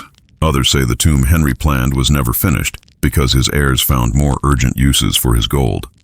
Either way, it's strangely fitting, so much noise in life, and so little in death. You kneel briefly, not out of devotion, but out of acknowledgement. "You were human after all," you whisper. The words sound odd in the space, like a secret sneaking through stone. A fringe anecdote. Guides here used to swear that late at night, if you press your ear to the marble, you can hear faint music. Not angelic choirs, but something simpler. A lute, a woman's voice, a man humming along off-key. It's comforting, if you let it be. You move outside into the castle grounds. The air smells of grass and rain. The flag above the round tower stirs lazily in the breeze. You find a bench overlooking the valley and sit, watching sunlight chase away the mist. From here, the landscape seems eternal, fields rolling gently into distance, cottages clinging to hills. But you know the peace is deceptive. This same view once framed battles and executions, marriages and betrayals. The Tudors were always surrounded by beauty, yet seldom by calm. Historians still argue what kind of ruler Elizabeth truly was, merciful mother or Iron Queen. Maybe she was both. Power, like grief, changes its face depending on who's watching. You close your eyes and imagine her last visit to Windsor. Old, weary, the glow of her youth dimmed but not gone. She must have felt it. The circle closing, the weight of her father's shadow stretching long behind her. Yet she walked these paths anyway, her crown steady, her back straight. A fringe tidbit. One servant recorded that Elizabeth once paused beneath an oak here and said softly, "I am my father's daughter, but I would have been my mother's friend." The line was almost erased from the diary that contained it, but the ink bled through the page. Some truths simply refuse to vanish. You stand and follow the winding path down toward the chapel again. The sun is bright now, reflecting off the glass like liquid fire. The bells begin to ring noon, their tone rich and endless. You think about how history repeats. Kings and queens, pride and love, mistakes remade under new names. And yet amid it all, there's a strange comfort. The past never disappears. It just softens, folds into stories, becomes something to fall asleep to. You whisper to the air, "Rest easy, all of you, and for a moment." It feels like they do. The wind carries the scent of lavender from the gardens. The bells fade into quiet. You start back toward the train, footsteps light, as though you've finally left something behind. But even as you go, you know the Tudors walk with you, gentler now, almost content. Their whispers reduced to a murmur you could mistake for the rustle of leaves. By the time you return to London, the sky has shifted to that silvery gray particular to English afternoons. Not stormy, not bright, simply undecided. The train hums across bridges, and the Thames follows you again like an old companion who refuses to let go. You watch the city slide past, cranes and glass towers rising beside church spires and crooked chimneys. Old and new, side by side, pretending not to notice how much they resemble one another. You step off near Blackfriars and make your way on foot toward the Museum of London. The air tastes faintly of metal and rain. Inside, the exhibits are warm and quiet. Glass cases filled with shoes, coins, letters, locks of hair, fragments of pottery. The placards whisper their explanations, but it's the objects themselves that tell the story. Historians still argue whether museums preserve or imprison history. Do we protect these relics out of reverence, or do we cage them so they can't haunt us too closely? Perhaps both. You trail your hand along the railing as you walk. The polished wood is smooth from thousands of other hands that came before yours. A mainstream historical fact. The Tudor collection includes everyday things. A child's wooden toy, a pewter spoon, the scorched remains of a chamber pot from the great fire that followed their dynasty. It's strange what survives. Not crowns or love letters, but spoons and toys. Ordinary ghosts, stubbornly durable, a fringe tidbit. Among the recovered items is a leather shoe so small it might have belonged to a child or a court jester. The museum label calls it unknown owner. The stitching is immaculate, the heel barely worn. Someone once danced in that, maybe under torchlight, maybe to music that only history remembers. You linger by a painting of Elizabeth of Fern. Her skin is white as moonlight, her gown a riot of pearls and lace. She looks composed, eternal, and impossibly lonely. The plaque says, "The Rainbow Portrait." Her hand holds a serpent, wisdom, while eyes and ears decorate her cloak, symbols of her omniscience. "I see all," the Latin inscription reads. You whisper, "No one sees everything, not even queens." Historians still debate what Elizabeth's portraits were meant to conceal as much as reveal. The layers of paint flattened her into myth long before she died. Artists were instructed to erase the signs of aging, to paint her eternal. Immortal beauty for an immortal idea. Yet somewhere beneath those strokes is a woman who once laughed, once wept, once loved and lost. You move on. The next display holds a letter in careful script. Your Majesty's humble servant forever in love and duty. The writer was Robert Dudley, her lifelong confidant and almost lover. Historians still argue what truly passed between them. Affection, friendship, or something riskier. The Queen never married him, but she kept his final letter in a box beside her bed until she died. That fact, simple and human, says enough. A fringe anecdote. When the letter was rediscovered centuries later, archivists noted the faint imprint of a teardrop on its edge. Some claimed it was Elizabeth's. Others said it was just a water stain. Maybe the distinction doesn't matter. Both stories are true in their own way. You pause before another glass case, this one filled with Tudor jewelry. Rings shaped like clasped hands, brooches with Latin mottos. Forget me not, forever thine, till death. Love and mortality intertwined in gold and enamel. One ring in particular catches your eye. Two skeletons entwined, their bony fingers linked. A wedding ring, the label says. Somehow it feels perfect. Historians still debate whether the Tudors were more obsessed with death or with life. The evidence suggests both. They built monuments for eternity and then filled them with poetry about decay. They chase pleasure but confessed endlessly about guilt. Their contradictions are what make them real. You step outside into the drizzle again, blinking against the light. London smells of traffic and wet stone. Somewhere in the distance, Big Ben chimes, a note both regal and routine. You walk toward the river, umbrella in hand, the museum's quiet, still clinging to your thoughts. As you cross the bridge, you stop midway. Below, the Thames moves like molten glass. It's darker now, swollen with rain, carrying the reflections of buildings and sky. You think of how everything ends up here eventually. The coins tossed for luck, the lost tokens, the rain that once touched Windsor and Hampton and Greenwich alike. A fringe tidbit.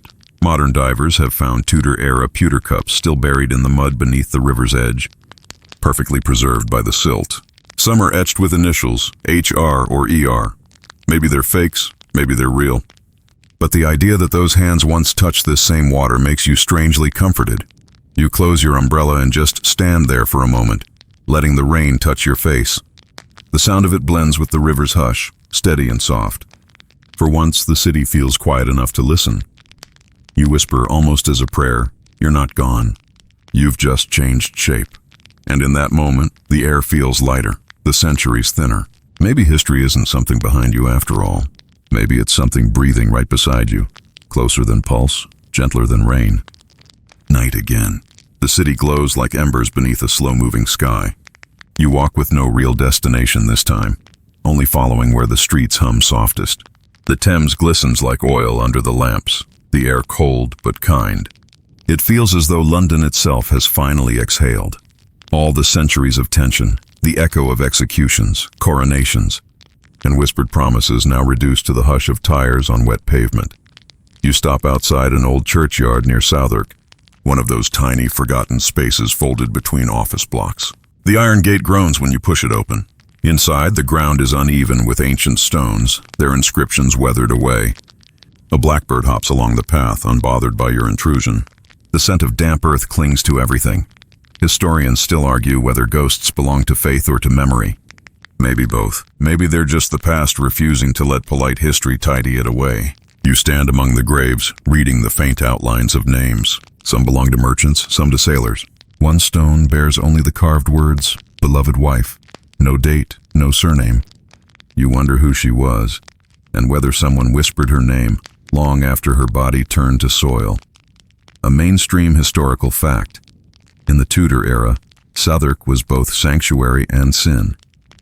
Theaters thrived here beyond the city's moral jurisdiction. So did taverns, brothels, and gossip. The church, conveniently close, buried all sins equally once the curtain fell. A fringe tidbit. The Globe's audiences were said to see strange shapes after dusk. Stagehands swore that sometimes when the moon was high, they'd glimpse a lady in green standing among the crowd, watching the players with quiet amusement.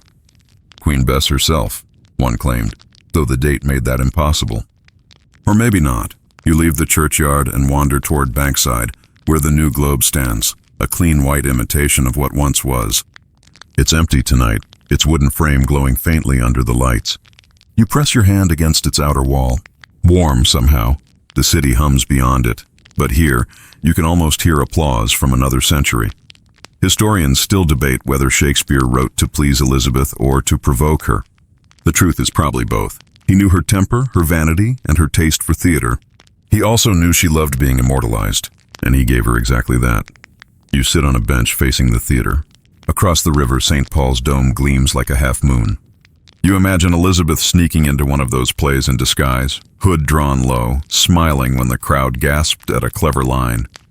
She would have liked the control, even in laughter. She was the one being performed for.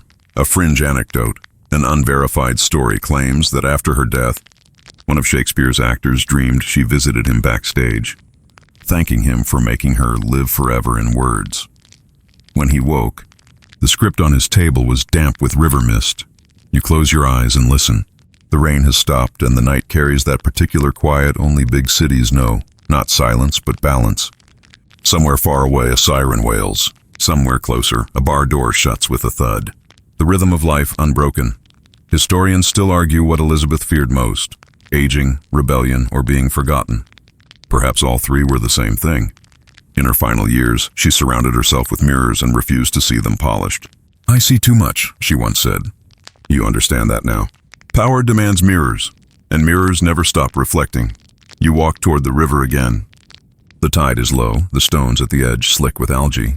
You crouch down and pick up one, smooth, cold, perfect in its simplicity. It fits neatly into your palm. For a second you consider throwing it, just to see the ripples. But instead you pocket it. Some things are better kept than erased. A fringe tidbit. Mudlarks today still find Tudor pottery along this stretch of shore. Cups, tiles, even a carved pipe bowl shaped like a woman's face. One collector swears that when the wind is just right, you can hear laughter in the shells. You straighten up and gaze across the water. The bridge is alive with headlights, the reflections making the river glitter like molten gold. You breathe deeply and the air feels cleaner than it has in days. You realize how much the city has changed, how much it hasn't. Every empire, every love affair, every tragedy the Tudors began still ripples outward. In our languages, our politics, even our sense of spectacle, they taught the world that image can outlast truth. That beauty wielded carefully is power. You whisper, "You won," not with bitterness, but respect. Because in some strange way they did. The night breeze stirs your hair. The city lights blur just slightly, softening the skyline until it looks painted rather than real. For the first time, you feel the story beginning to loosen its grip. The past isn't ending exactly. It's folding itself gently, like parchment stored for another reader. You turn away from the river and walk toward the faint glow of home, carrying only the sound of water behind you. Steady, endless, forgiving. Morning again, and for once the sky is clear. Sunlight spills through your window like something half forgotten. You brew tea slowly, almost ceremonially, and the steam coils upward in pale spirals. The city outside hums faintly, buses groaning, pigeons negotiating ledges, people heading toward jobs that likely won't make the history books. You smile. That's all right. The Tudors taught you that survival is its own legacy. You finish your tea and decide to walk north toward the British Library. Its red brick walls rise like a modern fortress of memory, built to protect fragile ghosts. Inside, the air hums with that particular reverence found only in places where paper rules over time. You move quietly past students, tourists, and the occasional scholar clutching their notebooks as if holding a living pulse. Historians still argue what libraries truly are: temples, tombs, or time machines. You think they're all three, especially this one. Somewhere in here, a scrap of Anne Boleyn's handwriting survives. Her quill strokes sharp and deliberate. Somewhere else, Elizabeth's signature loops like a flourish, still defiant. A mainstream historical fact. The library houses several of Henry VIII's own prayer books, pages worn where his fingers once turned them. One bears a note in the margin, "Remember me when you pray." The irony stings, given how many he sent to meet God early. A fringe tidbit. One curator swears that on quiet nights, faint music drifts through the Tudor manuscripts room. Not the hum of air vents or old pipes, but a melody, slow and mournful. They call it Anne's Lament. No one's ever caught it on recording, but every attendant knows the tune. You climb the staircase to the rare books gallery. Behind glass lies a letter dated 1536, written by Henry to Anne while she was still imprisoned in the Tower. It's tender, desperate even.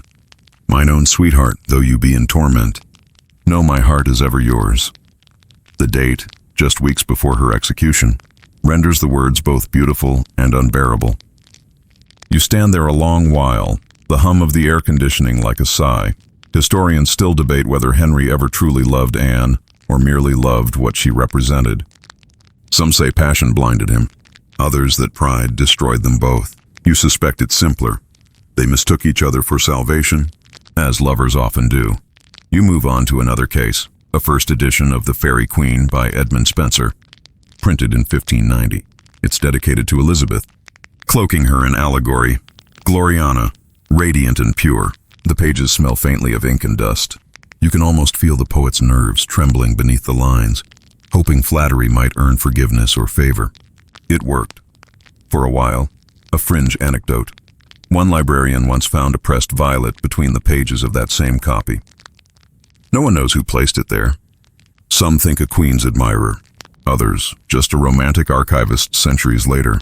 Either way, the flower had kept its color, a small rebellion against time. You descend again, moving through corridors lined with portraits of scholars long gone. Their eyes follow you with polite disinterest. They all look so certain of what they knew. You envy and pity them equally. Outside, the light is brighter now. The clouds have burned away, and the air feels cleaner than usual. You sit on the steps with your notebook, sketching a few sentences you'll probably never finish. The city moves around you, students laughing, a busker tuning a guitar, someone feeding crumbs to pigeons. Historians still argue whether the Tudor era ended with Elizabeth's death or with the memory of her. You think it never ended at all. The dynasty became the city itself. Every tower, every church spire, every habit of spectacle and reinvention. The Tudors aren't history. They're muscle memory. You look up, watching sunlight reflect off the glass of the modern buildings. The glow feels almost holy. You imagine Elizabeth squinting at this version of her kingdom, loud, diverse, chaotic, and smiling with approval. After all, she loved a good performance, a fringe tidbit. When Elizabeth's heart was embalmed, the physician noted that it weighed light. He meant it literally, but you liked the poetry of it. A light heart, after all, is what carries stories forward. You rise, tucking your notebook under your arm. The day feels open, expansive, like a pause between centuries. You start walking again, back toward the river, back to where the story began. Along the way, you pass a florist setting buckets of tulips outside her shop. She smiles and offers one. You take it, tucking the stem behind your ear. "For luck," she says. You thank her and keep walking, the flower brushing softly against your hair. It's ridiculous and perfect. The kind of gesture Anne might have made, the kind Elizabeth would have pretended not to notice but secretly admired. You reach the bridge again, where the water glitters like moving glass. The wind rises, gentle but steady. The tulip bends slightly but doesn't break. You smile, realizing that might be the truest Tudor lesson of all. Bend but don't break. Survive and make it look elegant. You whisper to the river, "All right." I'm still listening, and beneath the sound of waves and traffic, you think you hear faint laughter, a woman's voice, warm and amused, echoing across centuries. The day warms softly, the kind of English warmth that lasts just long enough to make you believe in gentleness. You wander south again, through narrow lanes that once led travelers toward the countryside. Now they're crowded with cafes and bicycles and the easy hum of modern life. But if you look carefully, the Tudor bones are still here. Timbered facades leaning slightly, carved doorframes that refuse to forget their purpose. You stop by a weathered pub called the Cardinal's Arms. The sign bears a red hat painted with fading pride. Inside, the air smells of wood smoke and ale. You find a corner seat beneath a portrait of Cardinal Wolsey himself, smug and serene. The irony isn't lost on you. The man who built Hampton Court never lived to enjoy it. Historians still argue whether Wolsey was a villain or simply too clever for his own safety. Once Henry's most trusted advisor, he fell faster than anyone before him. His failure to secure the king's divorce cost him everything. He died on his way to face trial, whispering, "If I had served God as I have served my king, he would not have given me over to my enemies." You sip your drink and think, that line alone should be engraved above every seat of power. A mainstream historical fact. Wolsey's fortune was so vast that when his properties were seized, they filled nearly 20 wagons. His personal library, said to be the finest in Europe, vanished into royal hands. Knowledge, it seems, is always first to be confiscated. A fringe tidbit: when his London palace was torn down, locals claimed the foundations bled red dust for days. Workmen refused to touch it, muttering that the cardinal's spirit was making his case. The color turned out to be iron in the soil, but it's more comforting to believe he was still protesting. You leave the pub and continue toward Lambeth. The Thames is lazy today, glinting between the buildings like a well-fed cat. Children chase pigeons along the promenade, their laughter carrying across the water. A fairy horn sounds low and familiar, like the voice of time itself. Historians still debate whether the Tudors ever understood how fragile their empire really was. They built with gold and law and fear, but every foundation eventually cracks.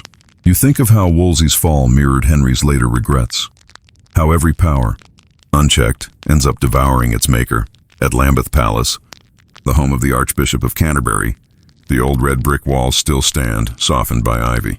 You walk through the courtyard open to visitors. The chapel's bells toll faintly in the breeze. For a moment, you imagine Wolsey's shadow still pacing here, fuming quietly about how history misunderstood him. A fringe anecdote. One gardener here once claimed to find an old seal buried beneath a rose bush, its wax impression bearing Wolsey's crest. He sold it to a collector who later swore it grew warm whenever touched. The object disappeared from record soon after. You rest on a bench near the garden gate. The air smells of earth and rosemary. Bees hum lazily through lavender stalks. There's something oddly soothing about how nature keeps reclaiming the edges of power. Kings die. Plants persist. Historians still argue whether the English Reformation was born of faith or vanity. Henry wanted freedom, but his bishops wanted survival. The result was a new church built atop old bones. You can still feel the tension humming through these gardens, a conversation that never really ended. You watch the sunlight slide across the walls, lighting the carved stones like slow fire. For a moment you think of all the letters that once moved through this place. Royal decrees, excommunications, desperate pleas for mercy. So much ink spent to control what can't be contained, the human heart. A fringe tidbit. Inside the palace archives lies an unsigned note dated 1530. Written in a trembling hand, "Tell Her Grace she is remembered in prayer." No clue who Her Grace was. Catherine of Aragon, perhaps. Or Anne before the crown. You hope someone prayed for them both. You rise, stretching your legs, and wander toward the river once more. The air has cooled. The sunlight fades into a watercolor haze. The water reflects it back in shivers of gold. Standing there, you realize something simple but heavy. The Tudors built their power on fear, but they are remembered through love, both their own and that of the people who couldn't stop telling their stories. Love survived where doctrine did not. You lean on the railing, the wind tugging gently at your sleeves. A barge passes beneath the bridge, its wake splitting the reflection of the sunset. You whisper, "Even the mighty dissolve into this." The breeze shifts, carrying a faint trace of rose and candle wax, familiar now, almost friendly. You smile and say quietly, "I know. You're still here." And for a heartbeat, the entire city seems to agree. Dusk spreads slow and deliberate across the skyline. The rooftops are brushed in bronze light, and the city hums with the muted rhythm of closing time. You walk along the south bank again, where the air tastes faintly of river mist and roasted nuts from the vendors. The hum of traffic fades as you drift toward the quieter stretch near Westminster, your steps matching the soft slap of water against stone. Somewhere in the distance, Big Ben tolls the hour. The sound rolls across the water like memory, solemn but warm. The rhythm reminds you of the bells that once called Tudor London to mass, to coronations, to executions. Bells never cared what they announced. They only told time, not meaning. You cross a narrow alley toward a courtyard lined with plaques. This used to be the site of a Tudor house, long gone now, its timbers devoured by fire centuries ago. The plaque reads simply, "Here lived a woman of note, whose name was never recorded." You stare at it for a long while. The most honest memorial you've ever seen. Historians still argue whether ordinary women of the Tudor world were invisible or simply overlooked. Letters survive from laundresses, midwives, herbalists, women who knew more about survival than any court scholar. Yet history, obsessed with crowns, turned them into background noise. A mainstream historical fact. Midwives in Tudor England were licensed by the church, but their work straddled the line between faith and superstition. They used holy water and herbs in equal measure, whispering prayers as they delivered new life into an unpredictable world. A fringe tidbit. In 1551, a London midwife named Alice Mayne claimed to have delivered the child of a lady high in the Queen's chamber, whose name she would never reveal. The rumor flared, then vanished, leaving behind only her license renewal, marked faithful and discreet. Some secrets choose their guardians wisely. You leave the courtyard and turn down toward the river again, following the familiar pull of the Thames. The lamps along the embankment flicker to life, painting small halos across the path. You think of all the women whose names didn't make the ledgers, the seamstresses who mended gowns for queens, the maids who risked their lives carrying love letters through hidden corridors, the widows who brewed ale to survive when their husbands did not. Historians still debate whether history should be rewritten to include them, or if it already is in quiet ways. After all, every story told about a queen begins with someone else lighting her candle, lacing her gown, or whispering her prayers. You pause at a bench near the water, the same one where you sat nights ago. The skyline glows above you. Parliament, bridges, the ghost of towers long demolished. London never really sleeps. It just changes costume. A fringe anecdote. During restoration work near Westminster in 2008, builders found a hidden space beneath a demolished wall, containing a tiny pewter dish filled with dried petals and a single glass bead. The archaeologists called it a love charm. It was dated roughly to 1540. No one knows who placed it there, but the bead still gleamed faintly, even after 4 centuries underground. You imagine her, some anonymous girl in a wool dress, hiding her heart beneath the stone so the world wouldn't crush it. Perhaps she whispered a wish as she sealed the hole. Remember me? You whisper it back. The wind picks up, cool and sweet. You pull your coat tighter and listen to the rustle of leaves overhead. The branches sway like the hem of an unseen gown. You smile, picturing Elizabeth walking here after some late council meeting, her steps slow, her thoughts louder than her guards dared to notice. Historians still argue whether Elizabeth ever walked alone. She wasn't supposed to. Queens never were. But solitude is a habit more than a condition. You suspect she was never truly alone. Her ghosts followed her even while she lived. You glance at the water again. The reflections ripple. Gold, blue, silver, black. Every hue of history layered atop the next. You wonder what your own reflection would look like centuries from now, if anyone remembered you at all. A fringe tidbit. In 2022, a new DNA analysis confirmed that Elizabeth's lineage, through distant cousins, still lives quietly in England today. A family of modest means, their name unremarkable. When reporters asked if they felt royal, one woman laughed. "I've got her chin," she said, "but not her patience. You laugh softly too." Maybe that's the right kind of immortality, small, ordinary, and unaware. The river murmurs beneath the bridge, and the air smells of rain again. You stand, stretching, feeling the ache of miles walked and centuries carried.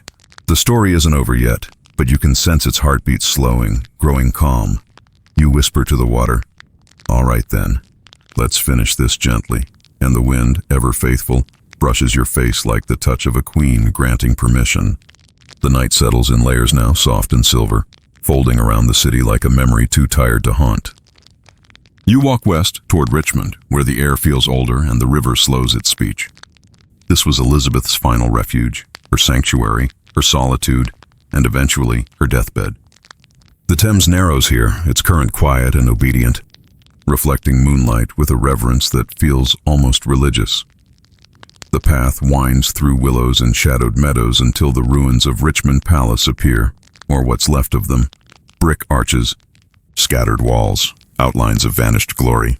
You pause by the riverbank, picturing it as it once was, red flags flapping in the wind, courtiers waiting in anxious clusters, the scent of spring mingling with candle smoke. Historians still argue whether Elizabeth chose Richmond for peace or penance. Some say she feared the Tower, others that she wanted the comfort of the river that had watched her rise. Either way, she came here to die, as so many of her ghosts had before her, within sight of water. A mainstream historical fact. Elizabeth passed away here in March 1603, sitting upright in a chair, refusing to lie down. Witnesses said she stared at the floor for hours, as if watching her past march by in procession. When the Archbishop asked her whom she wished to succeed her, she raised her hand weakly and traced a circle, the sun, a symbol for James VI of Scotland. And with that, her reign ended. A fringe tidbit. A servant later claimed that just before dawn, she whispered something that sounded like, "My mother is waiting." The court buried that rumor quickly. But the servant, an old woman by then, repeated it on her deathbed, swearing it true. You walk closer to the ruins. The air feels still, reverent. The grass glistens faintly under the moon. The outline of the old palace gate remains intact, its bricks warm even in the night air. You rest your hand against it, tracing the rough mortar, and think of her, old, weary, finally surrendering the crown that had become both armor and anchor. Historians still debate what her final hours meant. Was it triumph, exhaustion, or quiet despair? Some saw a monarch dying in grace. Others, a woman finally set free from the burden of being extraordinary. You like to imagine she found a sliver of peace, that she looked toward the river and saw not England, not empire, but simply home. You move down to the water's edge, where the current glows faintly under moonlight. The reflection of the ruins dances on the surface. You close your eyes and listen. There's no sound but the ripple of water and the distant hoot of an owl. A fringe anecdote. Locals claim that on certain nights in late March, a faint golden mist rises from the river near this spot, curling like breath. They call it the Queen's Rest. It disappears before dawn, leaving behind the scent of roses and candle wax. Scientists blame temperature shifts. Believers don't bother with explanations. You sit on a fallen stone, letting the quiet fill you. The moonlight sharpens the landscape into dreamlike edges. Grass, brick, river, sky. You imagine Elizabeth's spirit here, watching the modern world unfold. Amused that the empire she built from language and defiance now thrives in neon lights and car horns. Historians still argue what she left behind besides legacy. Loneliness, progress, contradictions. Yet every woman who ever stood her ground, every person who dared to be clever in public, owes her a small debt. You whisper, "Thank you, Bess." And the wind, gentle and unassuming, stirs the reeds as if to answer. You look up toward the stars, brighter here than in London's glare. The night sky feels endless, almost forgiving. The constellations she once gazed at are still the same, though the names and stories keep changing. Orion, Cassiopeia, the plow, they linger above you, timeless, indifferent, but for a moment they seem closer, as if leaning down to listen. A fringe tidbit. Elizabeth's personal astrologer, John Dee, claimed that the stars bent lower over England the night she died. He saw it as a cosmic bow, a farewell from heaven to its favorite mortal. Astronomers laugh now, but you can't help believing him just a little. The river moves quietly beside you, the reflection of the moon trembling like a heartbeat. You realize this is where all the threads of the story have converged. Anne's ambition, Catherine's devotion, Henry's hunger, Elizabeth's endurance. All the power, the pain, the love, the loss, distilled into one last still night by the water. You take a slow breath. The scent of wet grass and fading flowers fills your lungs. For the first time since you began this long walk through centuries, you feel complete. Not because everything has been understood, but because it never could be. And that's all right. You rise, brushing dew from your coat. The moonlight glances off the water like silver coins scattered for passage. You whisper softly, "Sleep well, all of you," and begin to walk back toward the faint glow of the city. Behind you, the river murmurs one last lullaby, and somewhere in the distance a nightingale begins to sing. The road back to the city feels longer tonight, though maybe that's because you no longer hurry. Each step seems to carry a whisper, as if the ground itself remembers where you've been. By the time you reach London again, dawn is brushing. The horizon, a faint pale gold behind rooftops, the color of endings pretending to be beginnings. You cross the bridge once more, the Thames beneath you gleaming like molten pewter. The tide is high, the current fast. Boats move lazily through the mist, their wakes slicing the surface into shimmering ribbons. You pause in the middle, resting your hands on the cool stone railing. The air is still. Historians still argue what it means to close an era. The Tudors vanished 400 years ago, and yet their breath lingers in every corner of this city, in the shape of its laws, in the language of its poets, in the stubborn rhythm of its pride. You wonder if eras ever end, or if they simply change costume and carry on performing. A mainstream historical fact. When James I rode from Scotland to claim the English throne, crowds cheered along these same streets, waving branches and flowers. Yet many wept quietly for Elizabeth, as if the crown itself had become an orphan. The bells rang for a new king, but the sound was tinged with mourning. A fringe tidbit. One boy in the crowd later told a chronicler that he saw a woman in white standing on a rooftop near Charing Cross as the procession passed. She smiled and vanished when the trumpets sounded, he said. The chronicler dismissed it as imagination. Still, the image lingers. You continue walking, your reflection flickering faintly in the wet pavement. The city is waking. Vendors unlocking shutters, street sweepers brushing away the night. The smell of bread drifts from a bakery somewhere nearby. The scent wraps around you like a memory of simpler times, of all the mornings the queens you've met never lived to see. You wander into a small church tucked between offices. The sign outside reads, St. Etheldreda's, founded 1290. Inside, the candles burn low, their flames thin and steady. You sit in the last pew, hands folded loosely in your lap. The silence here feels different, less haunted, more hopeful. Historians still debate whether faith helped or failed the Tudors. They turned it into a weapon, a comfort, and a performance, often all at once. But here, beneath the arches, faith feels simpler, a place to rest the noise of the world for a moment. You light a single candle. Its glow is small but stubborn. You don't pray exactly, but you think of them all. Catherine of Aragon, who endured with grace, Anne Boleyn, who burned too brightly, Jane Seymour, who faded too soon, Anne of Cleves, who laughed last, Catherine Howard, who lived too fast, Catherine Parr, who survived long enough to write, and Elizabeth, her mother's ambition, her father's fire, her own steel. A fringe anecdote. Once a year, a small bouquet of lilies appears beside the memorial to Anne Boleyn in the Tower Chapel, always without a note. The guards say it's left by a woman with red hair who never speaks. They've stopped asking questions. Some mysteries deserve their privacy. You sit there a long time, watching the candle burn lower. Outside, the city noise grows, footsteps and voices blending into a steady pulse. The sun climbs higher, scattering light through the stained glass. A streak of gold falls across the pew, warm against your hand. You think of the way Elizabeth's last words were said to be barely audible. All my possessions for a moment of time. And here you are, stealing one for her. Historians still argue what the Tudor legacy truly is: power, art, ego, or endurance. You think it's the simplest thing of all: presence. They never let themselves fade quietly. They loved, they fought, they lost, they lingered. And somehow, you've carried them this far, across every bridge and rain-soaked street. You rise, leaving the candle flickering behind you. Outside, the light is strong now, bright enough to erase the mist. The air feels lighter, the city sharper. You walk toward the open sky, each breath a little easier than the last. A fringe tidbit, just before the pandemic, a historian found a forgotten book of Tudor-era recipes tucked into an attic in Kent. On the last page, in faded ink, was a note. Remember the sweetness, not the sorrow. You smile. Maybe that's all anyone needs to learn. You reach the river once more. The water glitters beneath the full light of morning, its surface 1,000 small suns. The world feels awake now, not ancient, but alive.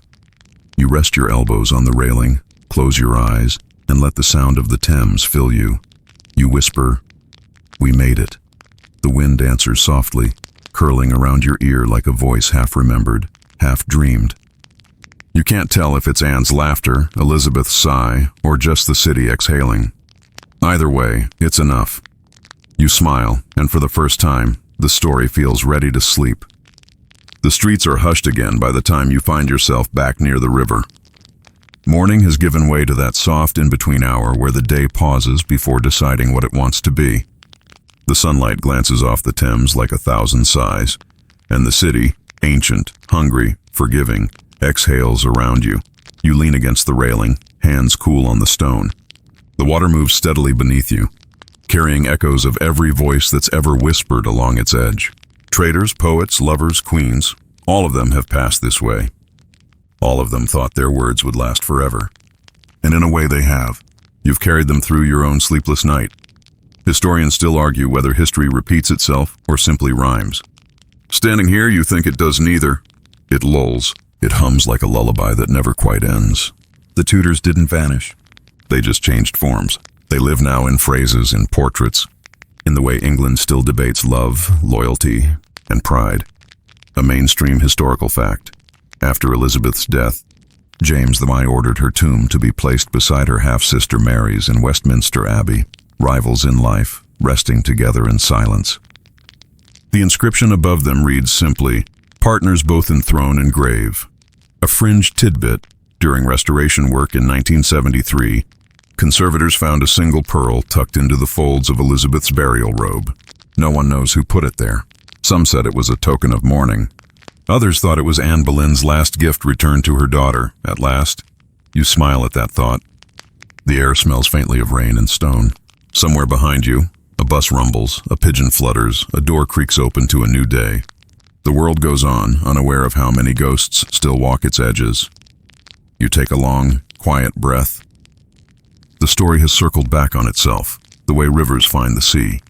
You've walked through coronations, secret affairs, betrayals, and whispered goodbyes, and now, all that remains is calm. You rest your head against the cool iron of the railing and let the hum of the city drift into the rhythm of your pulse. Maybe that's the lesson history was trying to teach all along. That love, like power, fades only when we stop remembering. Wind down. 300 words, the light softens again, turning the river silver. Your breath slows. The distant hum of life fades into a soft, endless murmur. Cars, footsteps, wind, all blending into something almost like the sea. You can feel the night drawing its final curtain now, slow and kind. Your eyelids grow heavy as you imagine the Thames stretching far beyond sight, carrying fragments of laughter, crown jewels, broken promises, and dreams, all polished into smooth stones by time. You imagine them settling gently at the bottom, layer by layer, until even the sharpest pain becomes quiet. The queens are gone now. Their courts, their secrets, their lovers, all dissolved into the mist. Yet somehow, they remain. In the hush before dawn, in the echo of bells, in every story that still dares to whisper their names. You realize you've been walking beside them all along, not as a visitor, but as a witness, someone who remembers softly without judgment. The air grows cooler. A seagull cries once, distant and fading. You let your shoulders sink, your mind slow. The last image that flickers behind your eyes is simple. The moon over Richmond, the river moving quietly, and a woman in white turning away from the world, finally at peace. So, let that peace be yours now. Let your thoughts drift like leaves on the current, unhurried, untroubled. The story is finished. The night has exhaled. Sleep well, traveler. History will wait until morning,